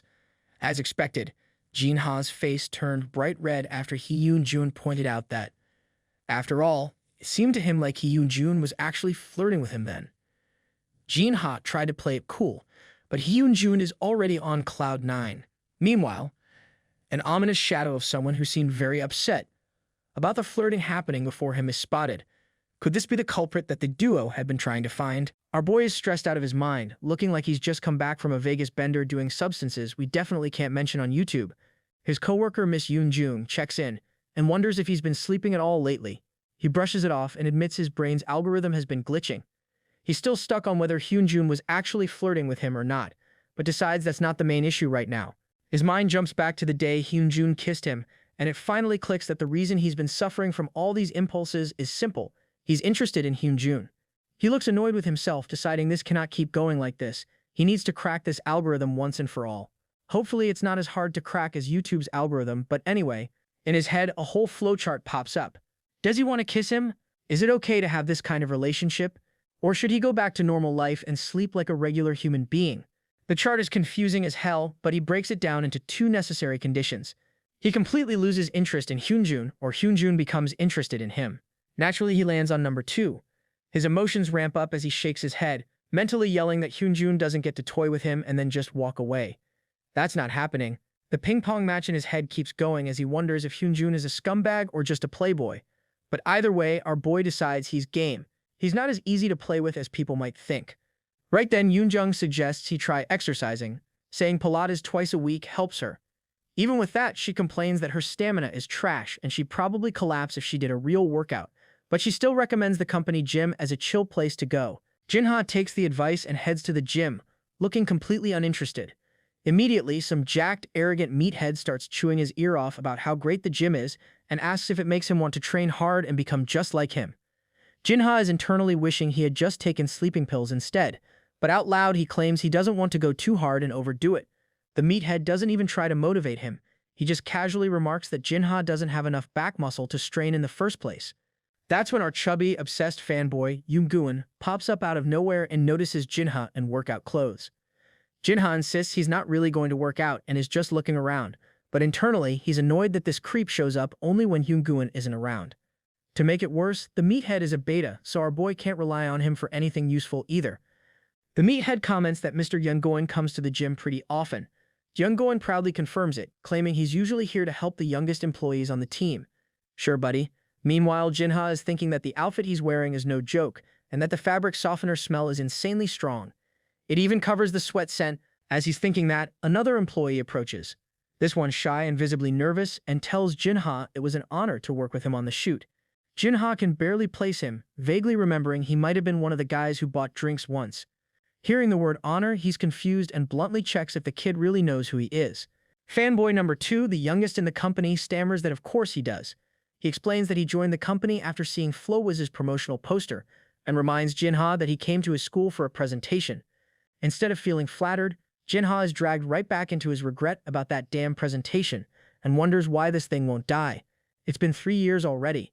He remembers the boss praising him back then, saying he was a great ambassador for the company, and that he resonated well with people in their early 20s. It seemed like a good look for FloWiz, and Jinha even wondered if it actually helped at the time. As he's lost in thought, the kid apologizes for not introducing himself properly and finally gives his name, Lim Seul, from the FloWiz planning team. Like a true beta simp, he asks if it's okay to say hello whenever he bumps into Jinha. The question is weird enough, but our boy still agrees. What really throws him off, though, is the handshake. It feels off, and he pulls his hand back quickly. He wraps things up, tells the kid to enjoy his workout, and tries to escape. The two fanboys head off, and the meathead can't resist tossing in a smart remark about how popular Jinha seems to be. Our boy shuts him down fast. The meathead changes the subject, commenting on how much effort FloWiz put into the gym and how nice it smells. Jinha disagrees immediately, saying the fabric softener is way too overpowering and the new recruit's perfume is making him dizzy. It feels like they're going all out just to cover up sweat smells, even though he can still smell their sweat underneath. Muscle Man is confused and asks how Jinha can smell sweat at all when everything smells so nice. That sets Jinha off. He snaps and asks if the guy really didn't notice anything from them either. Nervous now, the meathead admits he did smell something, but he thought it smelled nice and that they didn't look like they'd worked out that hard anyway. That's when the light bulb goes off. Jinha realizes he might finally have a real clue. He sarcastically tells the meathead he's his best friend now and immediately shoots a message to Hyunjun, saying he has something important to tell him about the vlog and to call him when he's free. Jinha gets impatient fast because he's convinced he's finally found the a-hole culprit and wants this resolved. Hyunjun answers and asks if he means meeting today. Our boy feels like that shouldn't even be a question. The urgency is implied. He texts back that the issue they talked about last time, he thinks he's found a solution for it. Hyunjun says he understands and tells Jinha to let him know what time works. In Jinha's mind, the only correct answer is right now. But before he can move, a coworker reminds him that they're starting final feedback before the interim inspection. The meeting drags until 10 p.m. It's obvious everyone has been grinding with long hours and hard work, and yet half the errors still aren't fixed. Jinha laughs to himself at the mess. If he'd known the meeting would run this late, he would have scheduled Hyunjun for tomorrow instead. Still, Hyunjun messages him that even if the meeting goes long, he'll wait for Jinha. That makes our boy feel guilty as hell. He curses himself, wondering how many hours he's made this man wait. On top of that, Mr. Wu, who lives in the same condo building, tries to ask if he can still come over and use Jinha's coffee machine. Jinha tells him to get lost because he's busy. Finally, our boy makes it over to Hyunjun. As soon as he steps in, he's hit with Hyunjun's pheromones. Hyunjun is sitting there in a suit, looking stupidly seductive, and casually points out that Jinha is late. Jinha apologizes, but his brain is already gone, replaying those kisses on a loop and completely losing track of why he came in the first place. He eventually snaps himself back to reality and gets to the point. He thinks he knows who the pheromone culprit is. He explains that it's one of the employees, Fanboy 1 or Fanboy 2, Kim Jong-un or Lim Seo-il. He explains he ran into them at the gym and could smell faint pheromones coming off both of them. Hyunjun admits he was already suspicious of those two, and the names match what he saw in the meeting minutes. He asks if Jinha is really sure about what he smelled. Jinha explains that not only did he pick it up, but his beta gym buddy didn't notice anything at all. He also mentions that Lim Seo-il brought up being his fan and seeing him at that school presentation, which just adds more weirdness to the mix. Hyunjun says he'll look into it, but at the same time, he casually holds his hand out, clearly expecting Jinha to take it. Our boy freezes for a second. Holding hands isn't a big deal on paper, but it suddenly feels way too intimate. He keeps telling himself it's simple, that there's no reason to be nervous, but his brain is not cooperating. Our sweetheart MC locks eyes with Hyunjun and says he thinks they need a different method. Hyunjun, all formal, calls him Mr. Seo Jinha and asks what he means, so our boy answers with action. He leans in and kisses him, full-on tongue and everything, like the French do. While they're kissing, Jinha notices the scent of Hyunjun's pheromones feels denser than last time. He wonders if his own heat cycle is getting closer, or if Hyunjun's feelings toward him really have changed. When the moment finally breaks, Hyunjun calmly checks if his pheromones are stable now. Jinha stutters through an answer that things feel much better, and thanks him for the help. Hyunjun isn't dumb.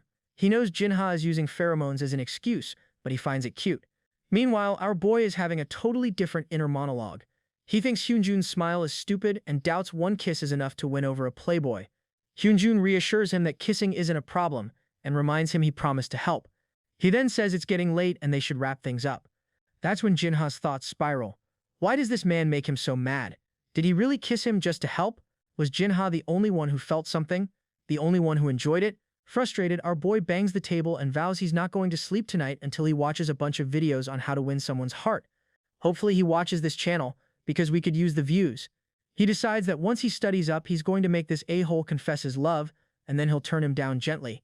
In the middle of that dramatic plan, our boy tops up his little Hitman for Hire savings account with 44,444 won, because, why the F not? He's all emotional when Hyunjun suddenly points out that Jinha is releasing pheromones. That catches him off guard. He didn't even realize it. Hyunjun tells him it's no big deal, but internally he knows exactly why it's happening. He's seen this kind of emotional pheromone reaction plenty of times, and this one is clearly because of him. Jinha chews on his thumb, mentally raging that Hyunjun is so annoyingly awesome. As they head toward the elevator, Mr. Dominant Alpha casually reminds him to talk to his doctor about why his pheromones are evolving. Jinha, half irritated and half soft, complains that Hyunjun knows too much and sounds like a doctor. Hyunjun just shrugs it off, saying he is a dominant alpha after all. That know-it-all energy grates on Jinha, and he decides he's done for the night and announces he's heading out. On top of that, he's salty because he feels like it took a lot of courage to make the first move and it all went nowhere. Just as he's storming off in his head, Hyunjun, looking tall and stupidly handsome, calls out to him and offers to drive him home since it's late. Jinha looks skeptical and wonders if Hyunjun really was waiting for him this whole time. Under his breath, he tells himself it's pointless and labels him a piece of shit, but out loud he plays nice and says it's fine because he lives just around the corner. Hyunjun still insists, saying it'll be faster if he takes him. Jinha proudly shows off his scooter and says he'll be going home on that instead. Hyunjun doesn't argue, but he's quietly offended. He's been waiting, he's worried, and now this reckless brat is choosing a scooter over him. He also knows Jinha is clumsy and probably shouldn't be trusted with wheels, even if he finds that clumsiness cute. Our boy says he's leaving and speeds off on the scooter. Unfortunately, he doesn't see a small rock in his path, hits it, and goes flying in front of his crush. Oh my god, guys, drop your most embarrassing moment in front of a crush in the comments, because Jinha is living it right now. Hyunjun rushes over and checks if he's okay, but our boy is clearly hurting and cannot hide it. The next day, it's almost time for the interim meeting. Hyunjun is looking around, worried because he can't find him. We flash back to last night and see that the fall was bad enough that Jinha had to go to the hospital. Hyunjun feels guilty for not insisting on taking him there himself.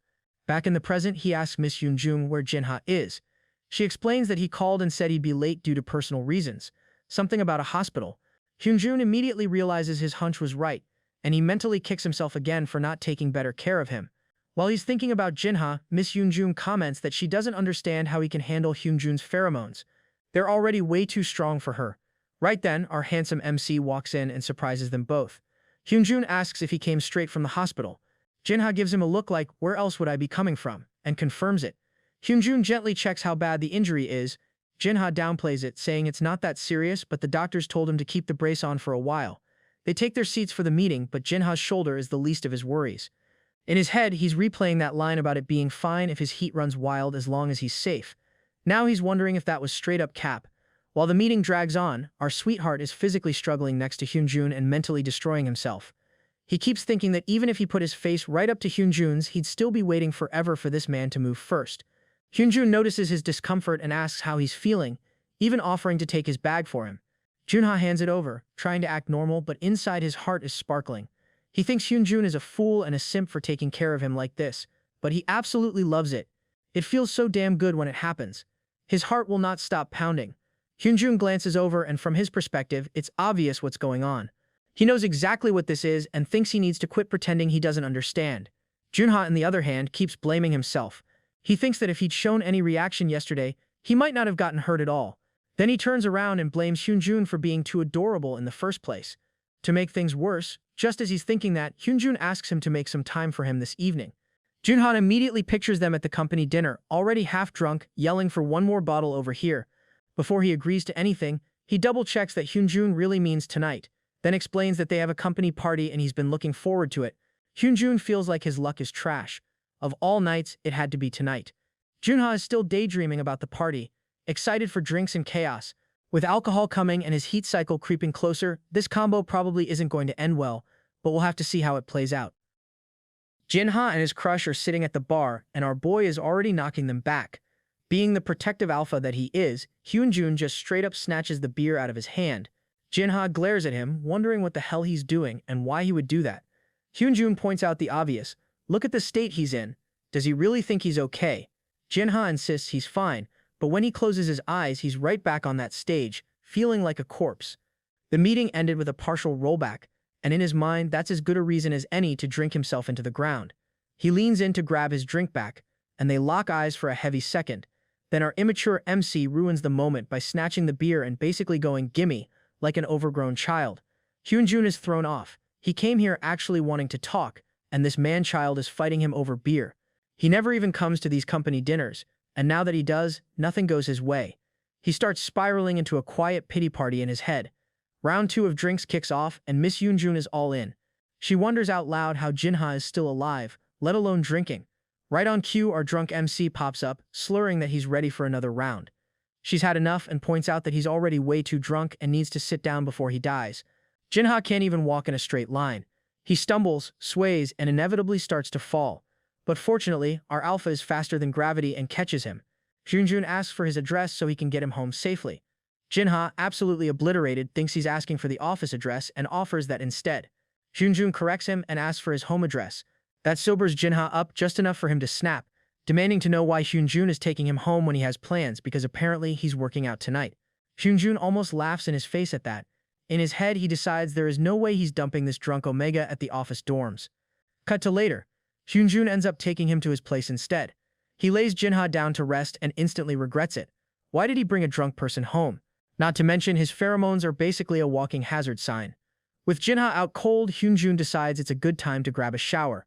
He steps back out in a robe looking annoyingly perfect, broad shoulders, defined chest, everything in proportion like he came out of a character design sheet. Even then, he can't stop hovering and wondering if Jinha is really okay. He checks whether Jinha looks comfortable, and just as he's thinking that, our boy hiccups and looks like he's struggling.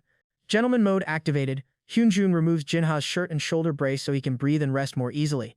He can't help thinking about what would have happened if Jinha had been this drunk without him around. If I'm keeping it 100, in that state, Jinha probably would have ended up doing the waka waka with the wrong person. But we're not going to go too deep into hypotheticals. Jinha blinks his eyes open, still a bit dazed, and finds himself staring up at this ridiculous view. Hyunjun in a robe, water dripping down his chest, lit like heaven's spotlight is on him. Okay, my damn pheromones and hormones need to relax right now. He squints and asks if that's really Hyunjun standing over him. Hyunjun checks if he's finally back to his senses and tells him he should try to sleep it off. Instead, Jinha grabs a fistful of Hyunjun's robe and yanks him down on top of him. Hyunjun is shocked, but he's not exactly running away either.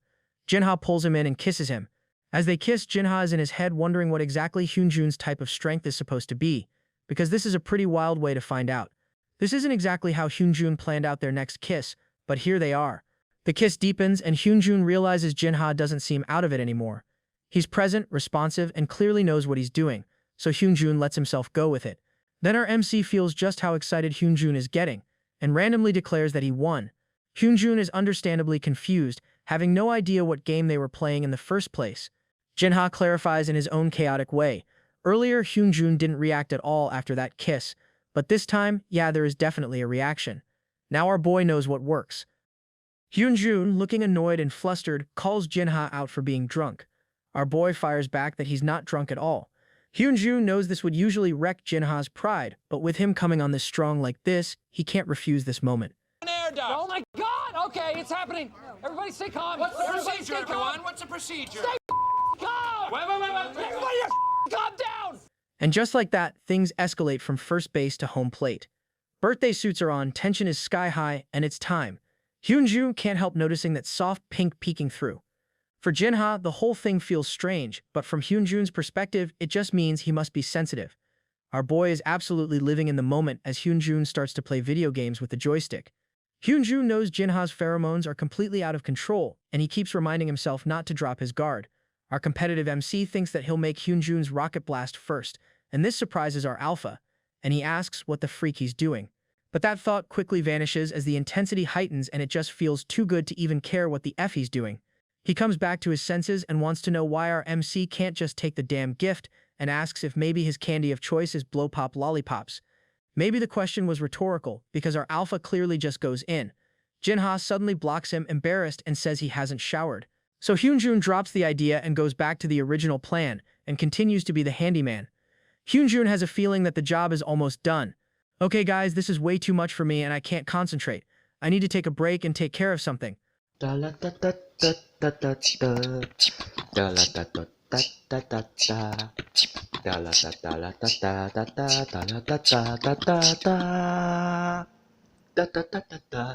Alright, I'm back. We can focus again. Jinha reaches his limit and begs him to stop, but it's already too late. Our alpha is covered, and when he looks down at Jinha, our MC thinks he looks weirdly composed, like this man has ironclad self-control. But Jinha refuses to believe that. He is convinced there is no way Hyunjun can just deny himself forever, so our determined boy goes in for the finisher. As he quivers, Hyunjun asks again what exactly he thinks he's doing. Jinha just looks up at him and asks if his favorite lollipop is blow pops as well. Our boy is determined to take care of business because if he's the only one being taken care of, that means he lost. Hyunjun turns down the blow pop lollipop offer but tells him instead to just stand still. The look on his face wows Junha. He never thought he'd see the day his alpha made an expression like that. Thoughts are racing through Junha's head. Even the slightest touch makes Hyunjun flinch, and our boy can feel the veins pulsing. Before he can process all of that, the mission is complete, and now it's officially a win-win. Now they both have the covered suit on, but right after that, Junha starts to feel dizzy. He wonders if it's his pheromones acting up again. He takes in Hyunjun's scent, and all he can smell is that refreshing, clean fragrance. It's so calming that his body just goes heavy, and he can't even move. Alpha mode kicks back in, and Hyunjun tells Junha he should get some rest. Our boy looks up at him and catches that gorgeous smile. The next morning, Junha wakes up wondering what he did. Well, he knows exactly what he did. He fully took advantage of being plastered and enjoyed every second of it. He never expected Hyunjun to fall for such a sloppy attempt, but here we are. He's sitting up wrapped in a blanket when our alpha shows up in a sharp suit, looking absurdly put together, and mentions he wasn't sure whether he should wake him or let him sleep. Junha suddenly remembers he's basically in his birthday suit under that blanket and gets embarrassed. He says he feels fine now but has no idea where his clothes went. Hyunjun lets him know that if he wants to shower, the bathroom is right there, and his clothes are folded by the side of the bed. I mean, if he doesn't shower after getting sprayed on last night, yuck. Anyway, our alpha keeps being a full-on gentleman, checking how long Junha needs to get ready, whether he needs any breaks, and if he wants to swing by home first. Since Junha answers no to most of it, Hyunjun suggests they just head to work together. That's when Junha's insecurities really start kicking in. All he can think is, why the hell is Hyunjun so calm and good at this, while he's over here spiraling and making it a big deal? Junha throws himself together, and they head out. Hyunjun tells him where to go, leads him to the car, and even buckles his seatbelt for him. Our boy has no idea what to do with this level of care. While Hyunjun is fussing over him, Junha keeps wondering why this man is so smooth and practiced. Has he done this whole routine with other people too? Is he going to have to chase him even more than he already has? He cuts off his own overthinking and decides to at least say something. He starts carefully thanking Hyunjun for taking care of a drunk mess like him last night and apologizing if he acted rude at any point. Hyunjun is thrown by how mild that sounds. Acting like the only thing that happened was taking care of a drunk person is next-level avoidance. Hyunjun finally steps into adult mode and says what they're both avoiding. He thought they were going to talk about what else happened yesterday. In his head, Jinha is shaken, but all that comes out is a weak little, well, that. Hyunjun admits he was worried Jinha might pretend not to remember any of it. Jinha is shocked. He thought Hyunjun was the one brushing it off, especially with how composed he looked afterward.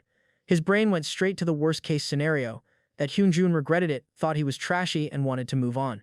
Our poor MC has like zero self-confidence. Instead, Hyunjun says the exact opposite. He tells Jinha they need to talk and re-establish their relationship. That word hits Jinha like a truck. What relationship? What relationship? Stuff like this actually happens inside a company? Hyunjun asks if he wants him to forget about yesterday. Our boy quietly admits, not really. So Hyunjun follows up and asks if Jinha likes it when he kisses him. Well, duh. In his head, Jinha knows he likes it. Why else would he have offered to help with that so-called unusual condition? As they drive, Hyunjun makes it clear. It's all about him, about Jinha. Jinha replays every moment in his mind. All those times he thought Hyunjun was just being a pushover, or being nice out of duty. Maybe those weren't signs of him being a doormat at all. He finally gathers his courage and asks straight out, "Team leader, do you like me?" hoping to confirm what he's been suspecting.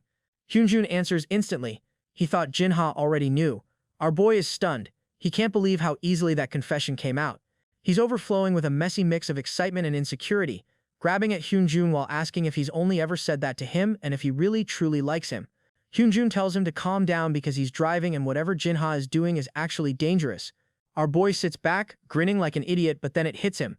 He got so swept up in the moment he completely forgot the most important thing. Back at Flow Plus, Miss Yoonjung lets our boy know they've finally finished the push. Trinha says he'll check it, but she looks absolutely dead inside. They've already revised this thing 5 times and she still isn't sure it's going to be enough. Meanwhile, our MC is humming like he's floating on clouds. She side-eyes him and asks if everything is okay. For Jinha, of course it is. He's grinning from ear to ear and thanks her for all her hard work like the happiest man alive. Right then, Kim Dong-woo texts Yoonjung demanding she spill the tea because she clearly knows something. She plays innocent and replies that she's clueless, but she's not that clueless. She notices Jinha is wearing the exact same clothes as yesterday, and that he absolutely reeks of alpha pheromones. Not just a faint scent either, more like he's been marinating in it. Her hunch is confirmed. In her mind, she's already decided she was right, those two are in love. While she's connecting the dots, Jinha is running his own little mental simulation. He's wondering when exactly Hyunjun started falling for him. Was it when he offered to track down the terrorist? When he misread his words and suddenly kissed him? Or when Hyunjun kept brushing him off? He figures now would be a weird time to straight up ask, but since they're clearly into each other, it just feels like a matter of updating a few variables in the system. Then he remembers the car ride and the one thing he completely forgot, the clear statement. Everything needs an official label, and they never actually defined it. He panics for a second. If they didn't make it official, does that mean they made zero progress? Right then, our hot alpha texts him, asking if he's doing overtime again today. Jinha replies yes, and Hyunjun suggests they meet in the conference room at 8. To a normal person, that's a clean, direct plan. To Jinha, that short, dry conversation is boring as hell. I mean, Jinha needs to chill right now because if he starts getting mad because the team leader, Hot Alpha, is not sending emojis over text, his ass is going to get dumped real quick. Anyway, he thinks that scheduling a meeting in the conference room is not a real date. 8 o'clock rolls around and our gentleman Alpha shows up and hands Jinha his brace, which is hilarious because that shoulder was doing just fine when they were doing the waka waka.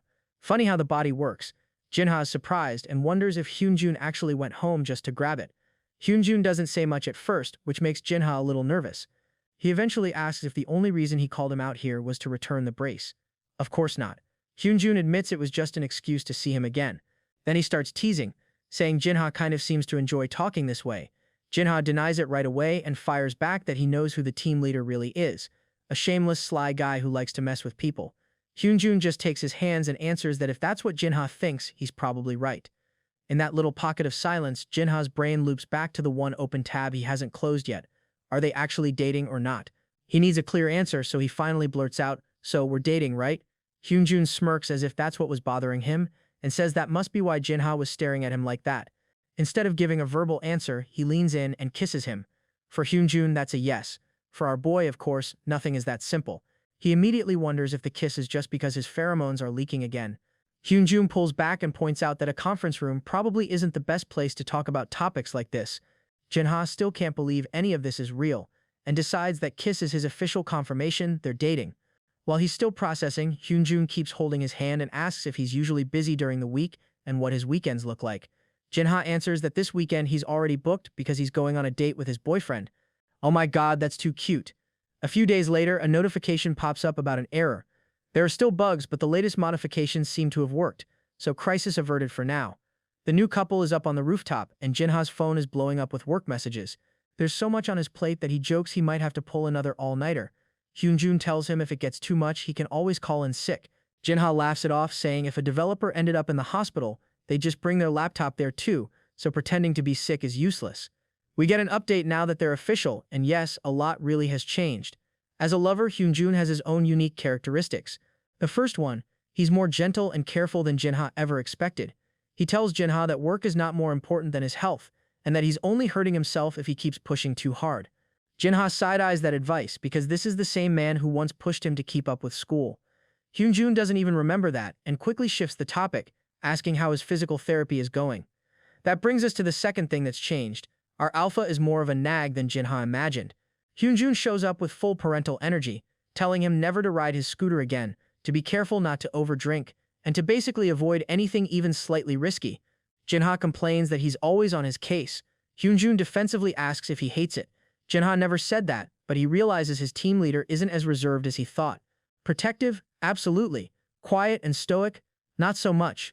Well, I'm really hoping this stays in the protective boyfriend lane and doesn't veer into full-on controlling, because this couple is way too cute to ruin.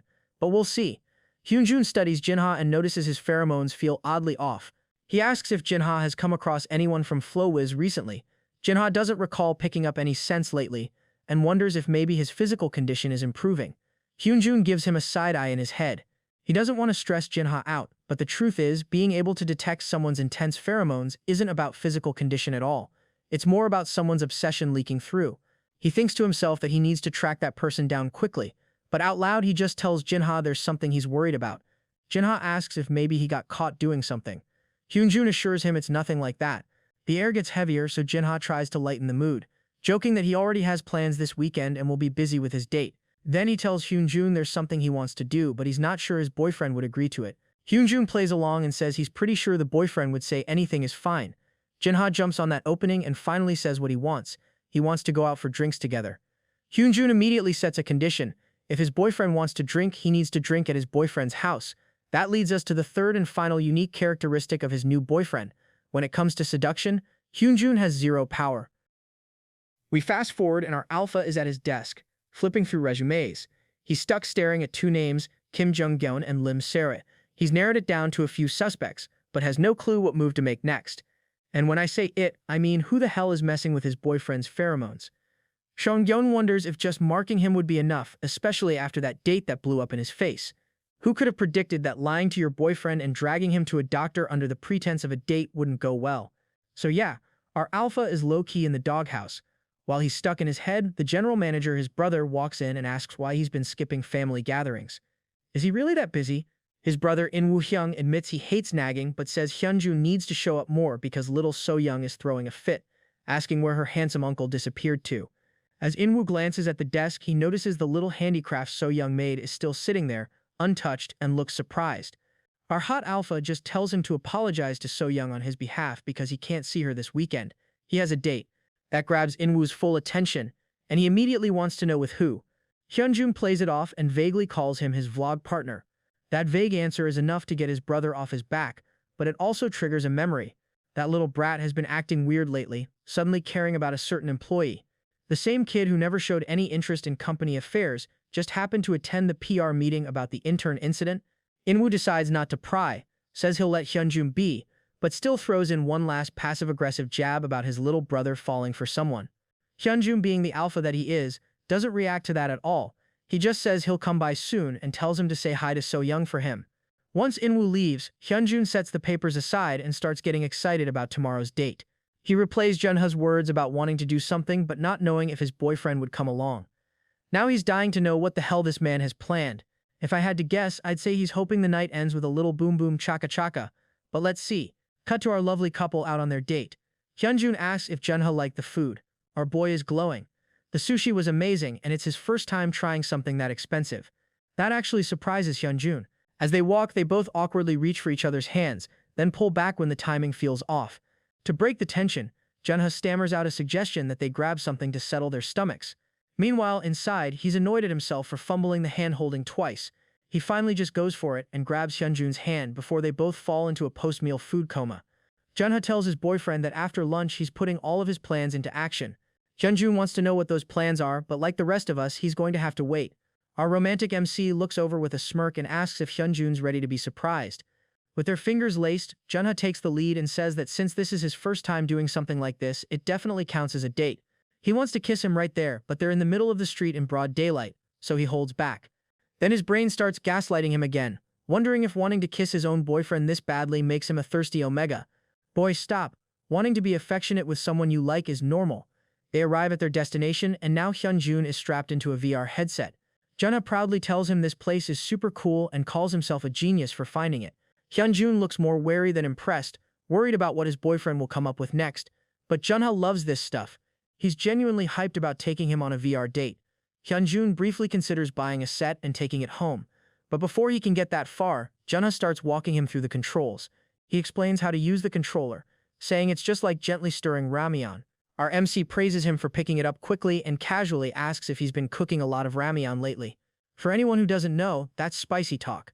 Ramyeon is basically the Korean version of Netflix and chill, and we all know what that implies. Hyunjun starts to realize exactly what he's hinting at, and gets a little flustered. He tells Junha he's getting the hang of it. Since he's getting used to the controls, Junha suggests they do a co-op zombie game and proposes a bet. The loser grants the winner one wish. Even he knows that's unfair to throw at a newbie, but Hyunjun still accepts. His calm attitude is annoying the hell out of Junha. Our boy leans into it and asks if he's scared, warning him that he's not going to take it easy just because it's his first time.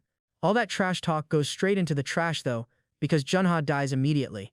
Now he's slumped on the couch wondering how the hell that happened. In his head he's been hustled. He asks if this was really Hyunjun's first time playing.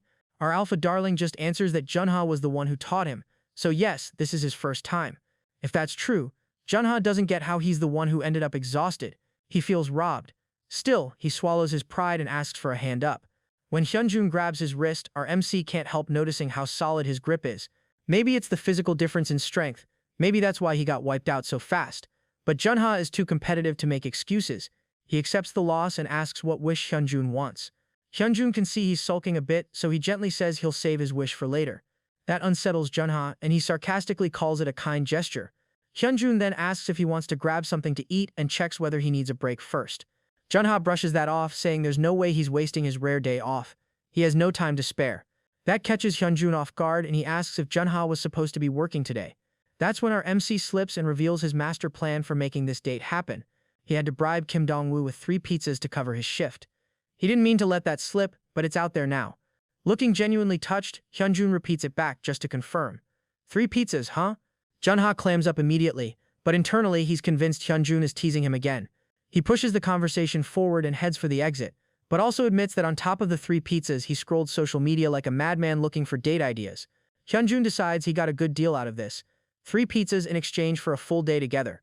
Once again, Junha twists that in his head and assumes Hyunjun is implying he's making a big fuss over nothing. On the surface, the energy is playful, but our boy takes it personally and quietly drops another 1,818 into the Hitman for Hire savings account. The fact that he still keeps a revenge fund for his own boyfriend is absolutely diabolical. Then he snaps back to reality and remembers they are actually dating now. Yeah, hiring a hypothetical hitman for your boyfriend might be a bit extra. Hyunjun brings the focus back and reminds Jinha about the drinks he wanted to have tonight. Jinha pretends he forgot, but our smooth alpha just takes the lead and tells him they should head back to his place. On the drive back, Jinha starts wondering why our dominant alpha hottie never eats takeout. Maybe it tastes bad, maybe it doesn't look appealing, but no. It's because he's a baller and his housekeeper cooks for him all the time. Jinha looks at Hyunjun like he's Andrew Tate or something and wonders how this man relates to us normies and brokies. Still, our boy is determined to pull him down to his level. Fancy dinners are probably nothing new for this guy, so Jinha wants to give him a different kind of experience. Grinning in the passenger seat, he asks if Hyunjun has beer at his place. Fortunately, he does, but something about the whole situation still feels a little off. They get to our alpha's place and Jinha is floored by how nice it is. Last time he came over, he was wasted and completely missed how sick this place actually is. Hyunjun asks what he ended up ordering for dinner, but before answering, Jinha pulls out a housewarming gift. Yes, he's been there before, but he didn't want to show up empty-handed. Cute. Hyunjun is confused, wondering when he even had time to prepare all this. Jinha admits he had a hard time hiding it, and Hyunjun thanks him for the thought. Our MC explains that since Hyunjun probably already has everything he needs, he tried to get him something he doesn't already own. Hyunjun opens the box and it's a nutritional supplement. Our alpha's face drops about 3 levels, and he suggests they just eat first.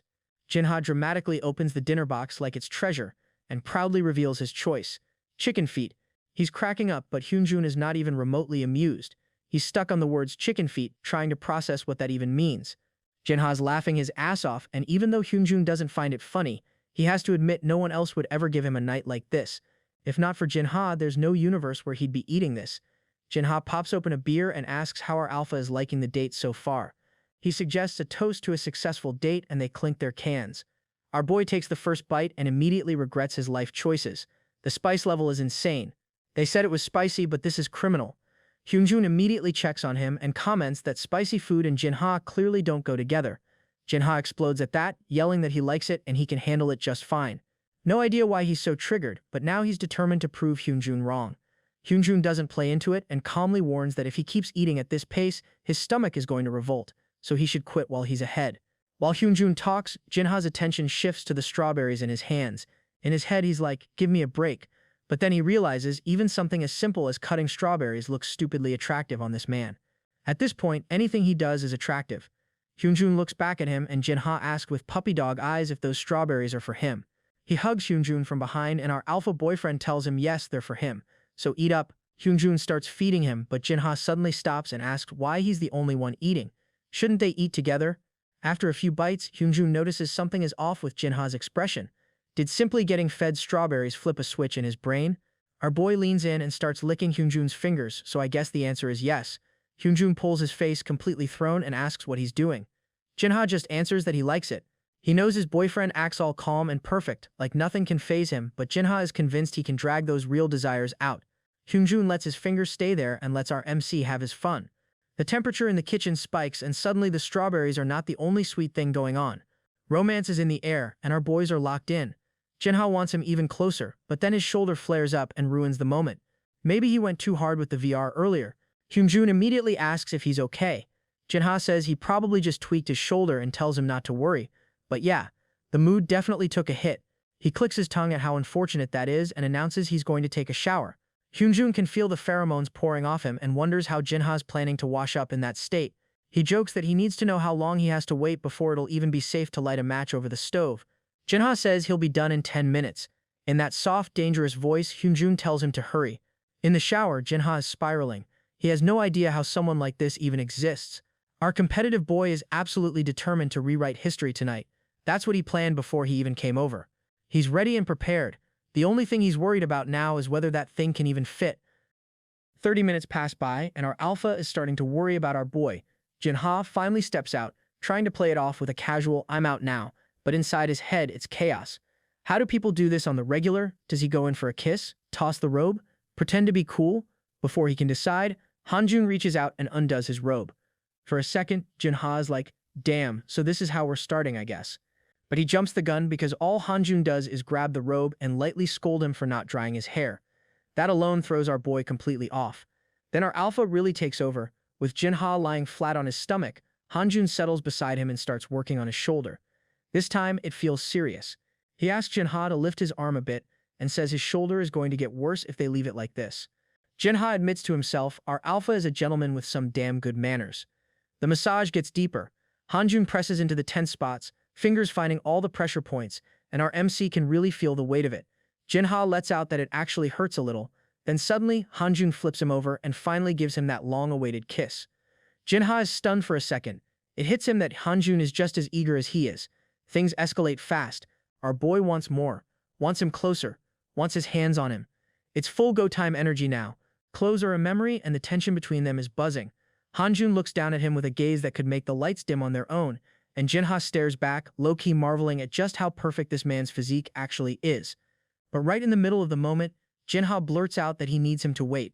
Hanjun pauses, confused, wondering why he's suddenly telling him to stop. Our MC looks up at him like he's some overpowered Joseon lord and admits he's a little too big. Hanjun doesn't quite follow at first, so Jinha spells it out. He has no idea how oblivious this man is to his own size, and asks where exactly he plans to put that. He's not convinced this is humanly possible. Our alpha just hits him with the classic "you don't know until you try" mindset. Jinha flinches, but he can't really argue with that logic. Hanjun tells him he's curious too and says it's not a bad plan at all. He tells Jinha to hold still for a second and just hang on. As he's saying hold on, he kinda pulls a fast one. He reaches down and grabs the nightstick.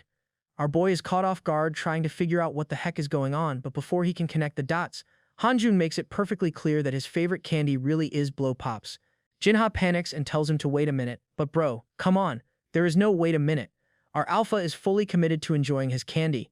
Our MC is barely holding it together. If Hanjun keeps going at that pace, it's game over. And of course he keeps going at that pace. The flinching hits, the shivers run through him, and before he knows it, the match is over. Jinha is dizzy, wiped, and riding the high. Even so, he manages to catch his breath long enough to tell Hanjun to wait, because he has something for him too. He reaches for the bag he brought and reveals his secret stash. He came prepared for the home run. You know, the helmet and the glove that protects the bat. Hanjun asks where he even got all this. Jinha proudly answers, the pharmacy. Our alpha just smiles and tells him it's too bad because that glove isn't going to fit anyway. Apparently, our man needs the XL. Our MC totally forgets the stuff he brought to help him slide safely into home plate and leaves it sitting in the drawer. Instead of charging straight in, our alpha goes back to the strawberry method from earlier, taking his time warming him up.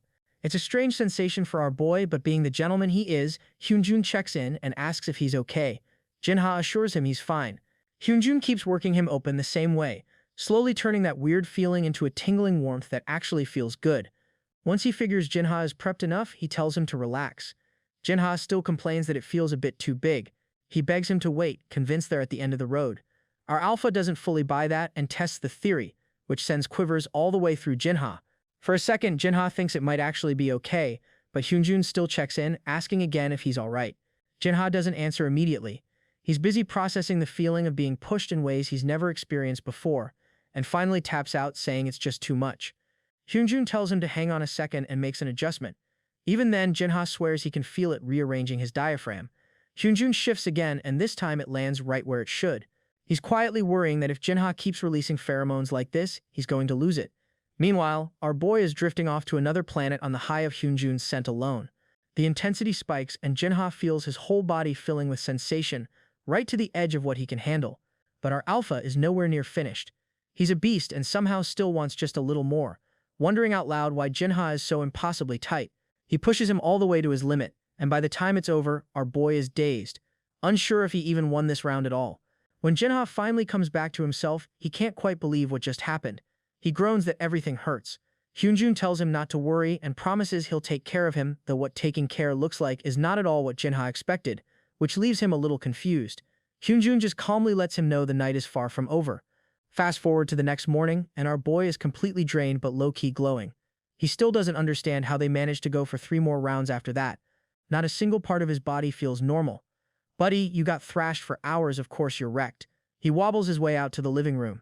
Hyunjun, already put together and disgustingly radiant, greets him with a casual, "You're awake" morning. That alone sets Jinha off. How is it that he looks like a Greek god while Jinha feels like he got hit by a truck? Hyunjun tells him to calm down and come eat because he must be starving. Jinha asks if he cooked it himself, and he did. After a taste, Jinha admits it's really good. Hyunjun tells him to help himself. Then reality hits. Jinha suddenly remembers he booked an escape room and realizes he has to cancel. He mutters about his reservation and then wonders where his phone is. Hyunjun hands it over, but Jinha can't help feeling like he's coming off a little cold. One glance at the screen and Jinha almost spits out his drink. His notifications are blowing up. Comments about how cute the video is, how great the chemistry looks, people clowning him for being awkward. It finally clicks. Today is the day their vlog dropped.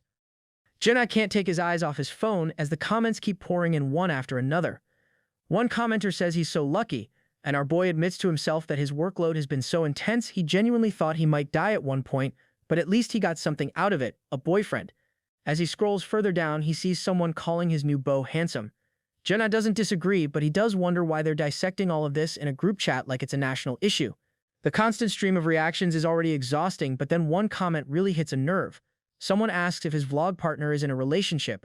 Jinha can't understand why that even matters, because whether he is or isn't, what exactly is this person planning to do with that information? That line of thinking sets him off, and he snaps his phone shut. Hyunjun can tell he's heated, so he reaches over, ruffles our angry MC's hair, and tells him to breathe. Jinha, still annoyed, asks if Hyunjun has been getting contacted too. Hyunjun admits he has, but says it's better to just ignore the noise for now, insisting the buzz will settle down in a few days. That advice doesn't sit perfectly right with our boy. It sounds like the kind of polished line a politician would use to cover up a corruption scandal. He knows Hyunjun has a point, but it doesn't change the fact that he's still annoyed as hell and makes sure his alpha boyfriend knows it. Hyunjun keeps trying to soothe him, telling him people are only making a fuss because it's new, and if they give it some time, everyone will move on. Then our alpha suggests they just stay in and rest for the day. Jinha agrees to that plan, and as soon as he does, Hyunjun casually adds that they should hang out in the bedroom. Our boy is thrown off by how bold his team leader is being, but the confusion quickly gives way to excitement. The next day we're back at the office, and the vibe is off from the moment they walk in. Everyone is blatantly staring at them. The atmosphere's so awkward that Jinha can't help wondering if it's actually possible that every single person watched the vlog. Hyunjun admits it would be strange if that were the case, but the stares are hard to ignore. As our MC walks through the office, he realizes he can't even properly say hello to people because they're too busy eyeing him like he's some rare exhibit. His musclehead friend calls out and jokingly asks how it feels to be a celebrity now. Our boy shoots back, asking if he wants to get dropped from up there. Jinha still can't figure out why so many people are watching the video, especially since it's not even the type of content that usually trends, but his meathead buddy tells him to check the views, and apparently they've already blown past 100,000. That number floors Jinha, because what kind of corporate promo video passes 100,000 views? That's when Miss Sunyun pops up and lets him know that screenshots have been shared all over the internet. He doesn't understand why his part would be going viral, so she explains it's because of his playful vibe during the in-house exchange program. Our MC starts to get irritated, and Miss Sunyun, trying to help, tells him not to worry about the weird comments. Of course, that only makes him worry about the weird comments. His brain goes dark real quick, and he starts thinking that if he can just catch one person, that'll be enough, because whoever he catches is done for. It doesn't take long before he finds the article, and just like I do on YouTube, he skips straight to the comment section. People are going full throttle, talking about how Hyunjun is a real dominant alpha, while Jinha is supposedly a beta, though some argue that he's an omega. Jinha is furious that all his business is being dissected in public like that. Right then, a higher-up sneaks up behind him, drapes an arm over his shoulders, and starts gassing him up about being famous now. He takes it a step further and announces to the whole area that they should enjoy this moment and celebrate their little superstar. The higher-up adds that it's amazing how the story has been circulating around the community and calls it an incredible achievement. You'd think that kind of praise would feel flattering, but for our boy who already lives in his head, it's just more pressure. He's already self-conscious, and now they're trying to slap an ego on top of that. Terrible combo. He drops his head onto his desk in defeat, and his coworker quietly tell him it's okay and to hang in there. Eventually, Jinha lifts his head again, flips his bald-ass boss the middle finger behind his back, purely in his mental safe zone, and tries to calm down. He pulls the vlog back up and starts replaying everything in his mind, thinking about how, when he was a rookie, he barely had the bandwidth to understand anything outside his immediate workload. He was too buried in tasks to worry about the broader office dynamics. Now that he's been dragged into the social side through company dinners and networking, he just finds it stressful. He tells himself that in a big company like this, messy things are bound to happen, but that doesn't mean he has to be okay with it. Miss Yoonjung must notice he's spiraling again, because she cuts into his thoughts and asks if he's all right. He doesn't understand why she's suddenly checking on him until she points out that his pheromones are flaring up like crazy. He looks down at himself, startled, and she warns him that if it gets any worse, he should just head home early. He brushes it off and insists it's not a big deal, that he still has work to finish, but on the inside he has no idea why his pheromones are going wild, especially when he's trying so hard to stay calm. To lighten the mood, he promises it won't affect their work and jokes that he can't dump everything on her. Once he takes his meds, he'll be fine. He reaches for his medication and realizes the bottle isn't there. The second she sees that, Yoonjung panics and tells him he needs to leave right now and go home. Jinha remembers that he put extra emergency meds in his laptop pouch, but he suspects he might have left his regular ones at his man's fancy apartment. To ease her mind, he pulls out the backup pack, shows it to her, and says he'll take them immediately. She exhales in relief and admits she's been on edge ever since what happened to the other team members. That catches Jinha off guard and he asks what she's talking about.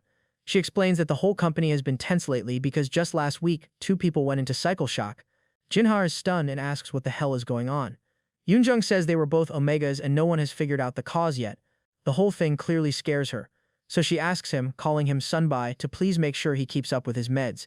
Hearing that, our boy can't help feeling a little grateful too, because at least he has a hunk of a boyfriend who shows up whenever he's in real trouble.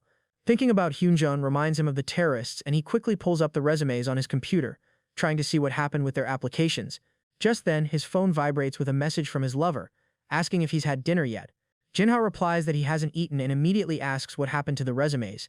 He's a bit surprised to see Hyunjun read the message right away and respond just as fast, telling him to come to the conference room as soon as possible. That sudden urgency rattles him, and Jinha heads out, worried that something serious might have gone down.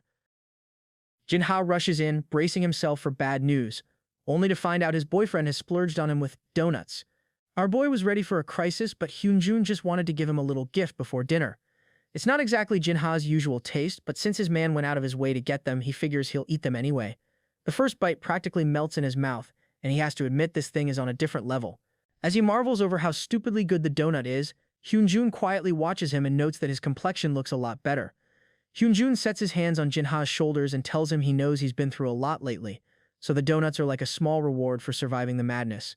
Jinha agrees that today was painfully exhausting from start to finish, but keeps stuffing his face while Hyunjun adds that he's already requested that something be done, since the rumors have affected a lot of people. Jinha wipes his mouth and cuts straight to it, asking if the donuts were the only reason he asked him to come by. Of course not. Hyunjun wanted to show him the resumes. He explains that he dug into them as much as he could but came up empty. Jinha initially agrees, but then one file jumps out at him. Lim So-il's resume looks almost blank in terms of real information, yet the qualifications are spotless. That combination raises every red flag in his system, and the frustration boils over. He mutters that if Lim wasn't an alpha, he would shake the shit out of him. Hyunjun gives him a look like he's some kind of menace, and our boy immediately backpedals, insisting he didn't mean it like that.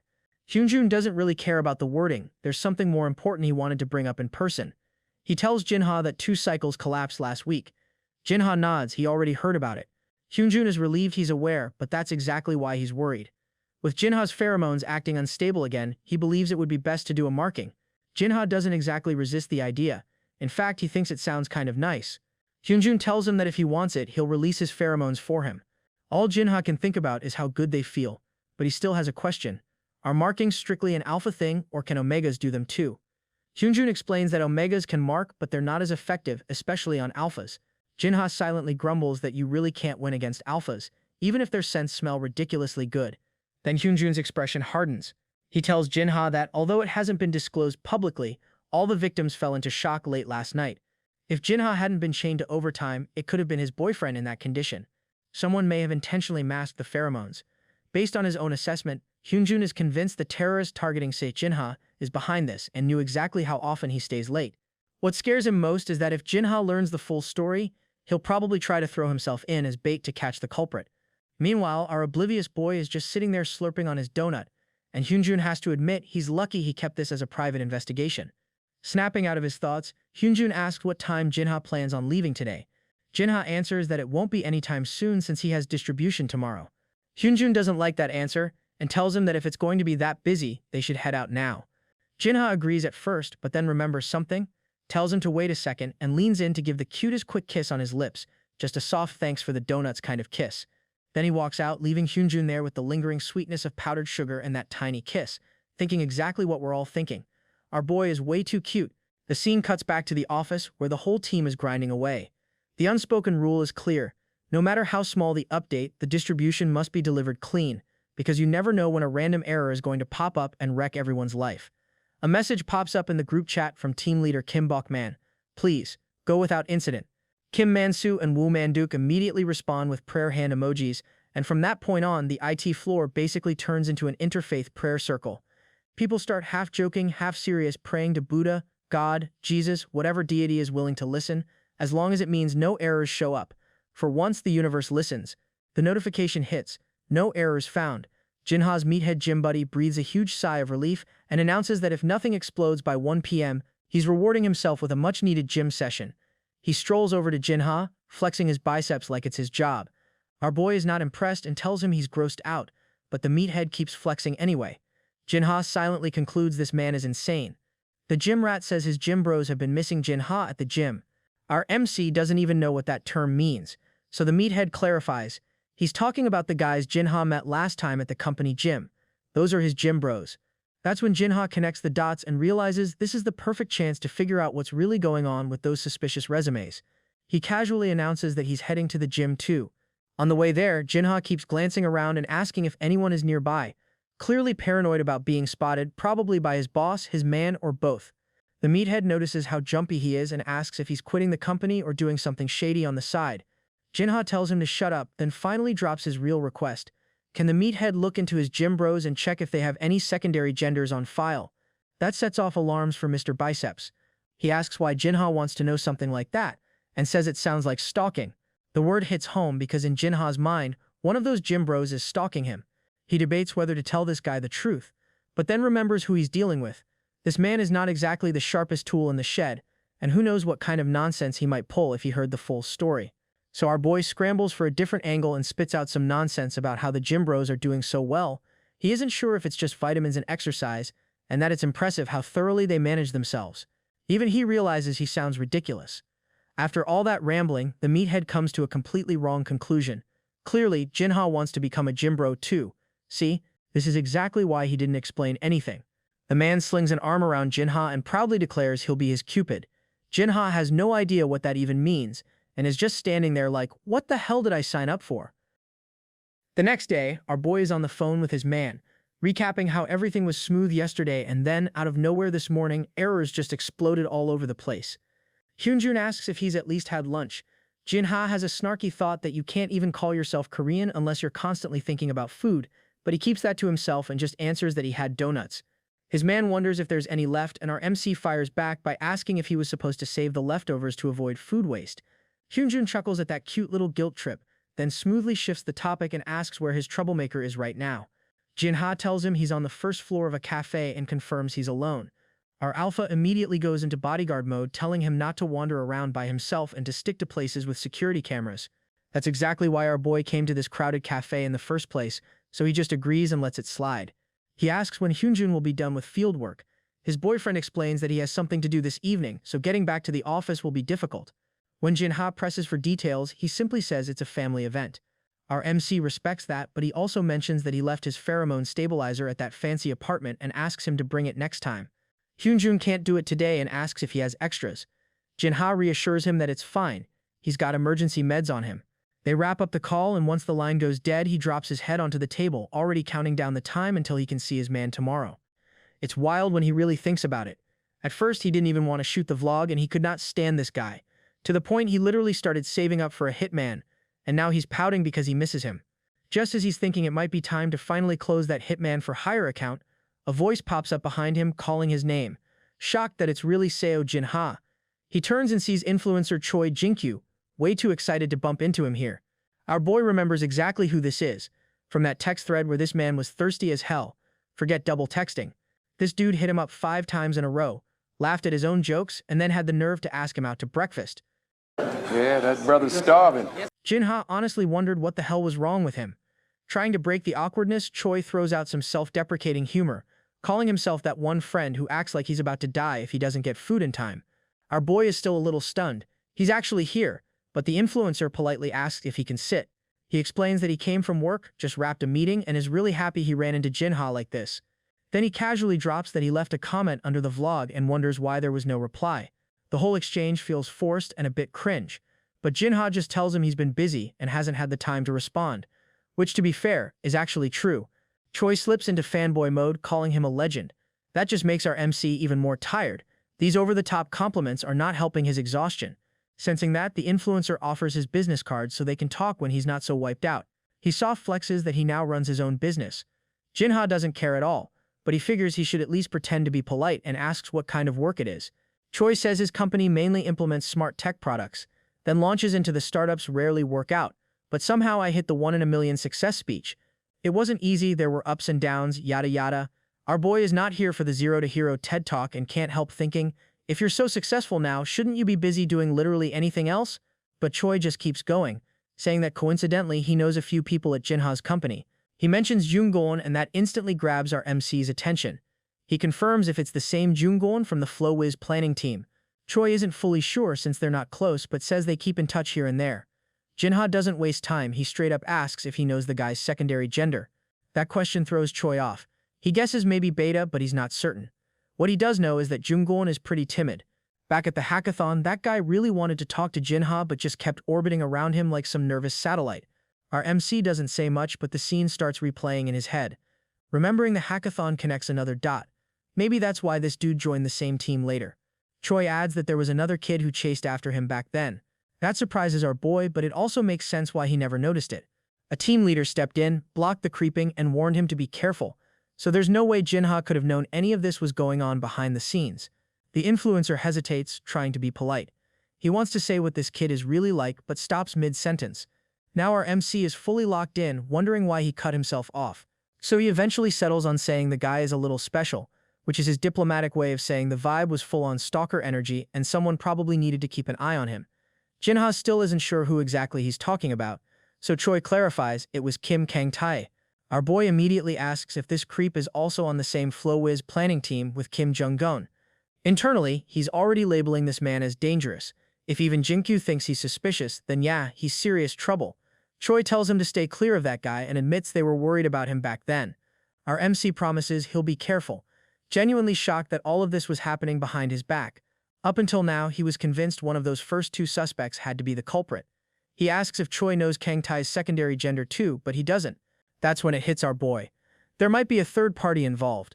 If Kim Kang-tae is actually the owner of those messed up pheromones, then everything he's been investigating so far was aimed at the wrong people. All that effort, pointless. Frustration hits hard, and he wants nothing more than to storm into FlowWiz and confront someone right now. While he's spiraling, Choi half asks him out, suggesting they grab food since they ran into each other anyway.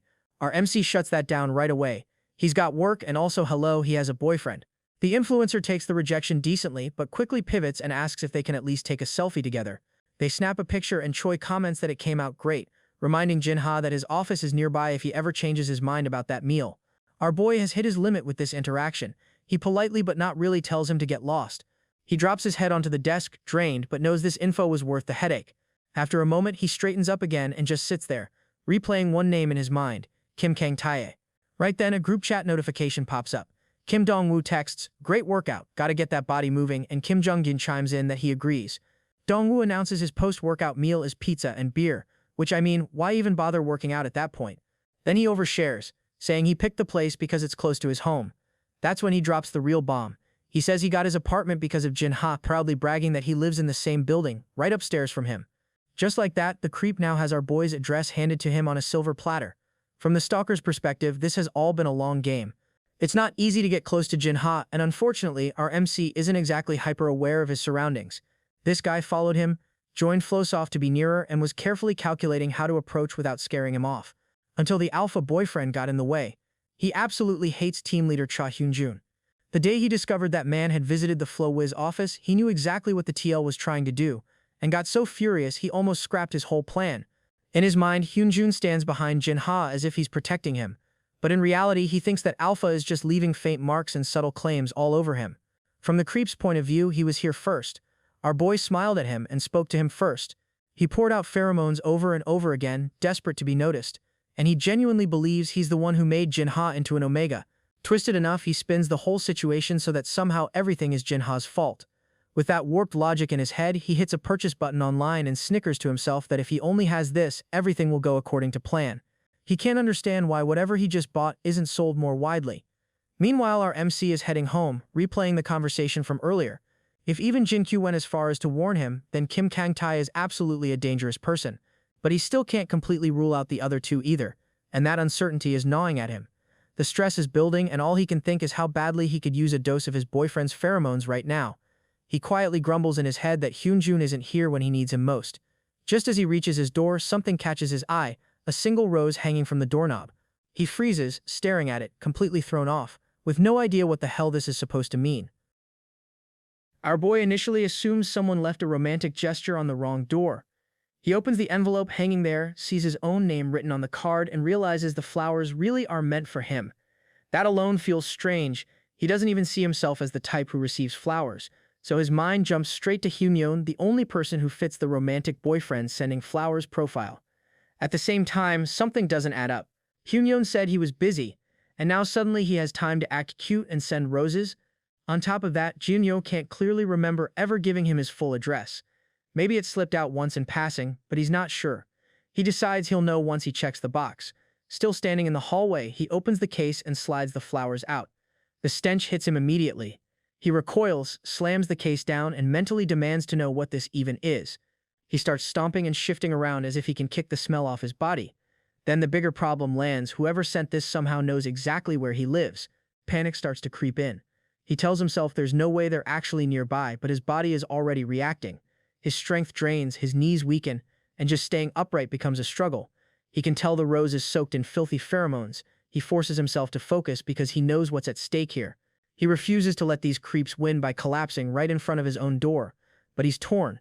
If he checks the note again, he might find something useful, some detail, some clue. But getting that close also risks taking in even more of that scent, which is obviously stronger than last time. He's pretty sure that just a bit more exposure could have thrown him straight into cycle shock. So he does the one thing he knows is safe. He calls his protector. Hyunjun hears his voice and immediately picks up that something is wrong. Just hearing that familiar tone already gives Jinha a bit of relief. He manages to explain that at his place, someone left a rose drenched in disgusting pheromones on his door, and he bolted. He's so shaken he barely remembers the exact words he used. Before long, the familiar car appears, and his boyfriend steps out in a perfectly tailored suit, asking if he's okay. It really does feel like a Clark Kent entrance. The Alpha's first instinct is to get him to a hospital, but before any of that can happen, Jinha clings to him, trembling. Hyunjun can tell how brutal it must have been to go through that alone. He holds him and reassures him that things are going to be okay, gently patting his back while all the pent-up emotion spills over and Jinha's eyes fill with tears. With those dominant pheromones wrapping around him, his breathing slowly evens out. The Alpha checks him over and notes that thanks to the earlier marking, the pheromones on Jinha's side seem more stable than before. He wipes his tears away while our boy, already feeling calmer in that scent, admits he genuinely feels better after being under his boyfriend's mark. The scene shifts back to Jinha's place, where the smell of the rotten rose hangs thick in the air. It isn't just unpleasant, it feels heavy and clinging. To Hyunjun, it's like an old damp rag that's been abandoned in a storage closet for years. That alone tells him this situation is far more serious than a one-off prank. He looks at the rose and realizes he's dealing with a deep, twisted obsession that has stayed hidden until now. Checking the note, he finds the smug little line asking whether Jinha enjoyed the surprise. That single sentence confirms that these people know exactly where he lives and were confident enough to come right up to his door, maybe even step inside. He decides they need to check the unit properly. He says he'll look through the place and Jinha insists on going with him. They slowly creak the door open. Hyunjun asks if he can sense any pheromones inside. Jinha doesn't pick up anything specific, but that doesn't mean whoever did this didn't slip in earlier. The thought alone has him riled up. He storms in with a hammer, shouting into the empty space and telling whoever is hiding to come out. From behind, the Alpha can only watch and silently note that yes, he's adorable, but he really can go off the rails. Once that initial burst of emotion passes, Hyunjun switches to analysis. He runs through the basic facts. The main entrance on the first floor stays unlocked, there are no security cameras in the building's hallways, and anyone who wants to can walk right in. Breaking in through the veranda wouldn't even be that difficult for someone determined enough. With all of that in mind, he concludes that the apartment simply isn't safe right now. He tells Junha they're leaving. The Omega is confused for a moment, but follows. They head out, and Hyunjun says they'll go to his place, but first they're stopping by the police station. At the station, our MC is furious. The laws around this feel completely useless. It's already hard enough to prove regular stalking, and proving someone used pheromones as a weapon is even worse. The idea of this turning into a pattern of repeat incidents hanging over his head makes him even more anxious. Hyunjun stays steady and tells him he'll arrange cameras at the apartment, but until that's done, Jinha can stay with him, where it's easier to keep an eye on him. That thought alone is comforting. Being under his alpha's roof feels like a small pocket of safety in the middle of all this. Later, once they're settled, Jinha shares new information about Kim Kang-tae. He explains that he kept getting pestered by a guy who wanted to grab a bite to eat and that by coincidence they ended up at the same company. He finally gave in and used the opportunity to dig for more details. The mention of another man pushing for a meal doesn't sit perfectly with Hyunjun, but what matters is the intel. Then the alpha shares his own move. Private investigations are already underway on Kim Jung-gyun and Lim Se-il, and he expects the results soon. To our MC, it sounds like something out of a crime movie. He didn't realize people actually do that in real life. He checks if Hyunjun is serious, and the answer is simple. If you're willing to pay, it's not impossible. That response hits him in a weird way. The police are stuck, and meanwhile his boyfriend is quietly throwing money at the problem with that calm, high-ground attitude. Still, if it gets answers, he's not in a position to complain. Hyunjun mentions he asked a friend to handle the digging on both suspects. Exhausted, Junha says it would be nice if the results came out quickly. The alpha suggests to sleep on the bed instead of the sofa, but by then our boy is already nodding off. Wrapped in that familiar scent, his body finally lets go. Right before sleep pulls him under completely, he manages to say what's been sitting in his chest. When the rose showed up, he completely froze. His hands were shaking. He felt a pheromone attack closing in, and he couldn't do anything until Hyunjun appeared. Just seeing him, just having him there was a relief. Hyunjun listens and in his own head lets the mask slip. He might have played it cool at the time, but the situation shook him as well. The image of Junha's expression keeps replaying, and he knows he cannot let something like that happen again. At the same time, he hates how limited he is. He can't even sense the stalker's pheromones himself, which leaves him feeling frustratingly powerless. Right now, all he can lean on are his money, his connections, and the investigation results he's waiting on. He watches Jinha sleep for a moment, then leans down and presses a soft goodnight kiss to his forehead, silently hoping those reports come back fast enough for him to actually protect the person lying in front of him.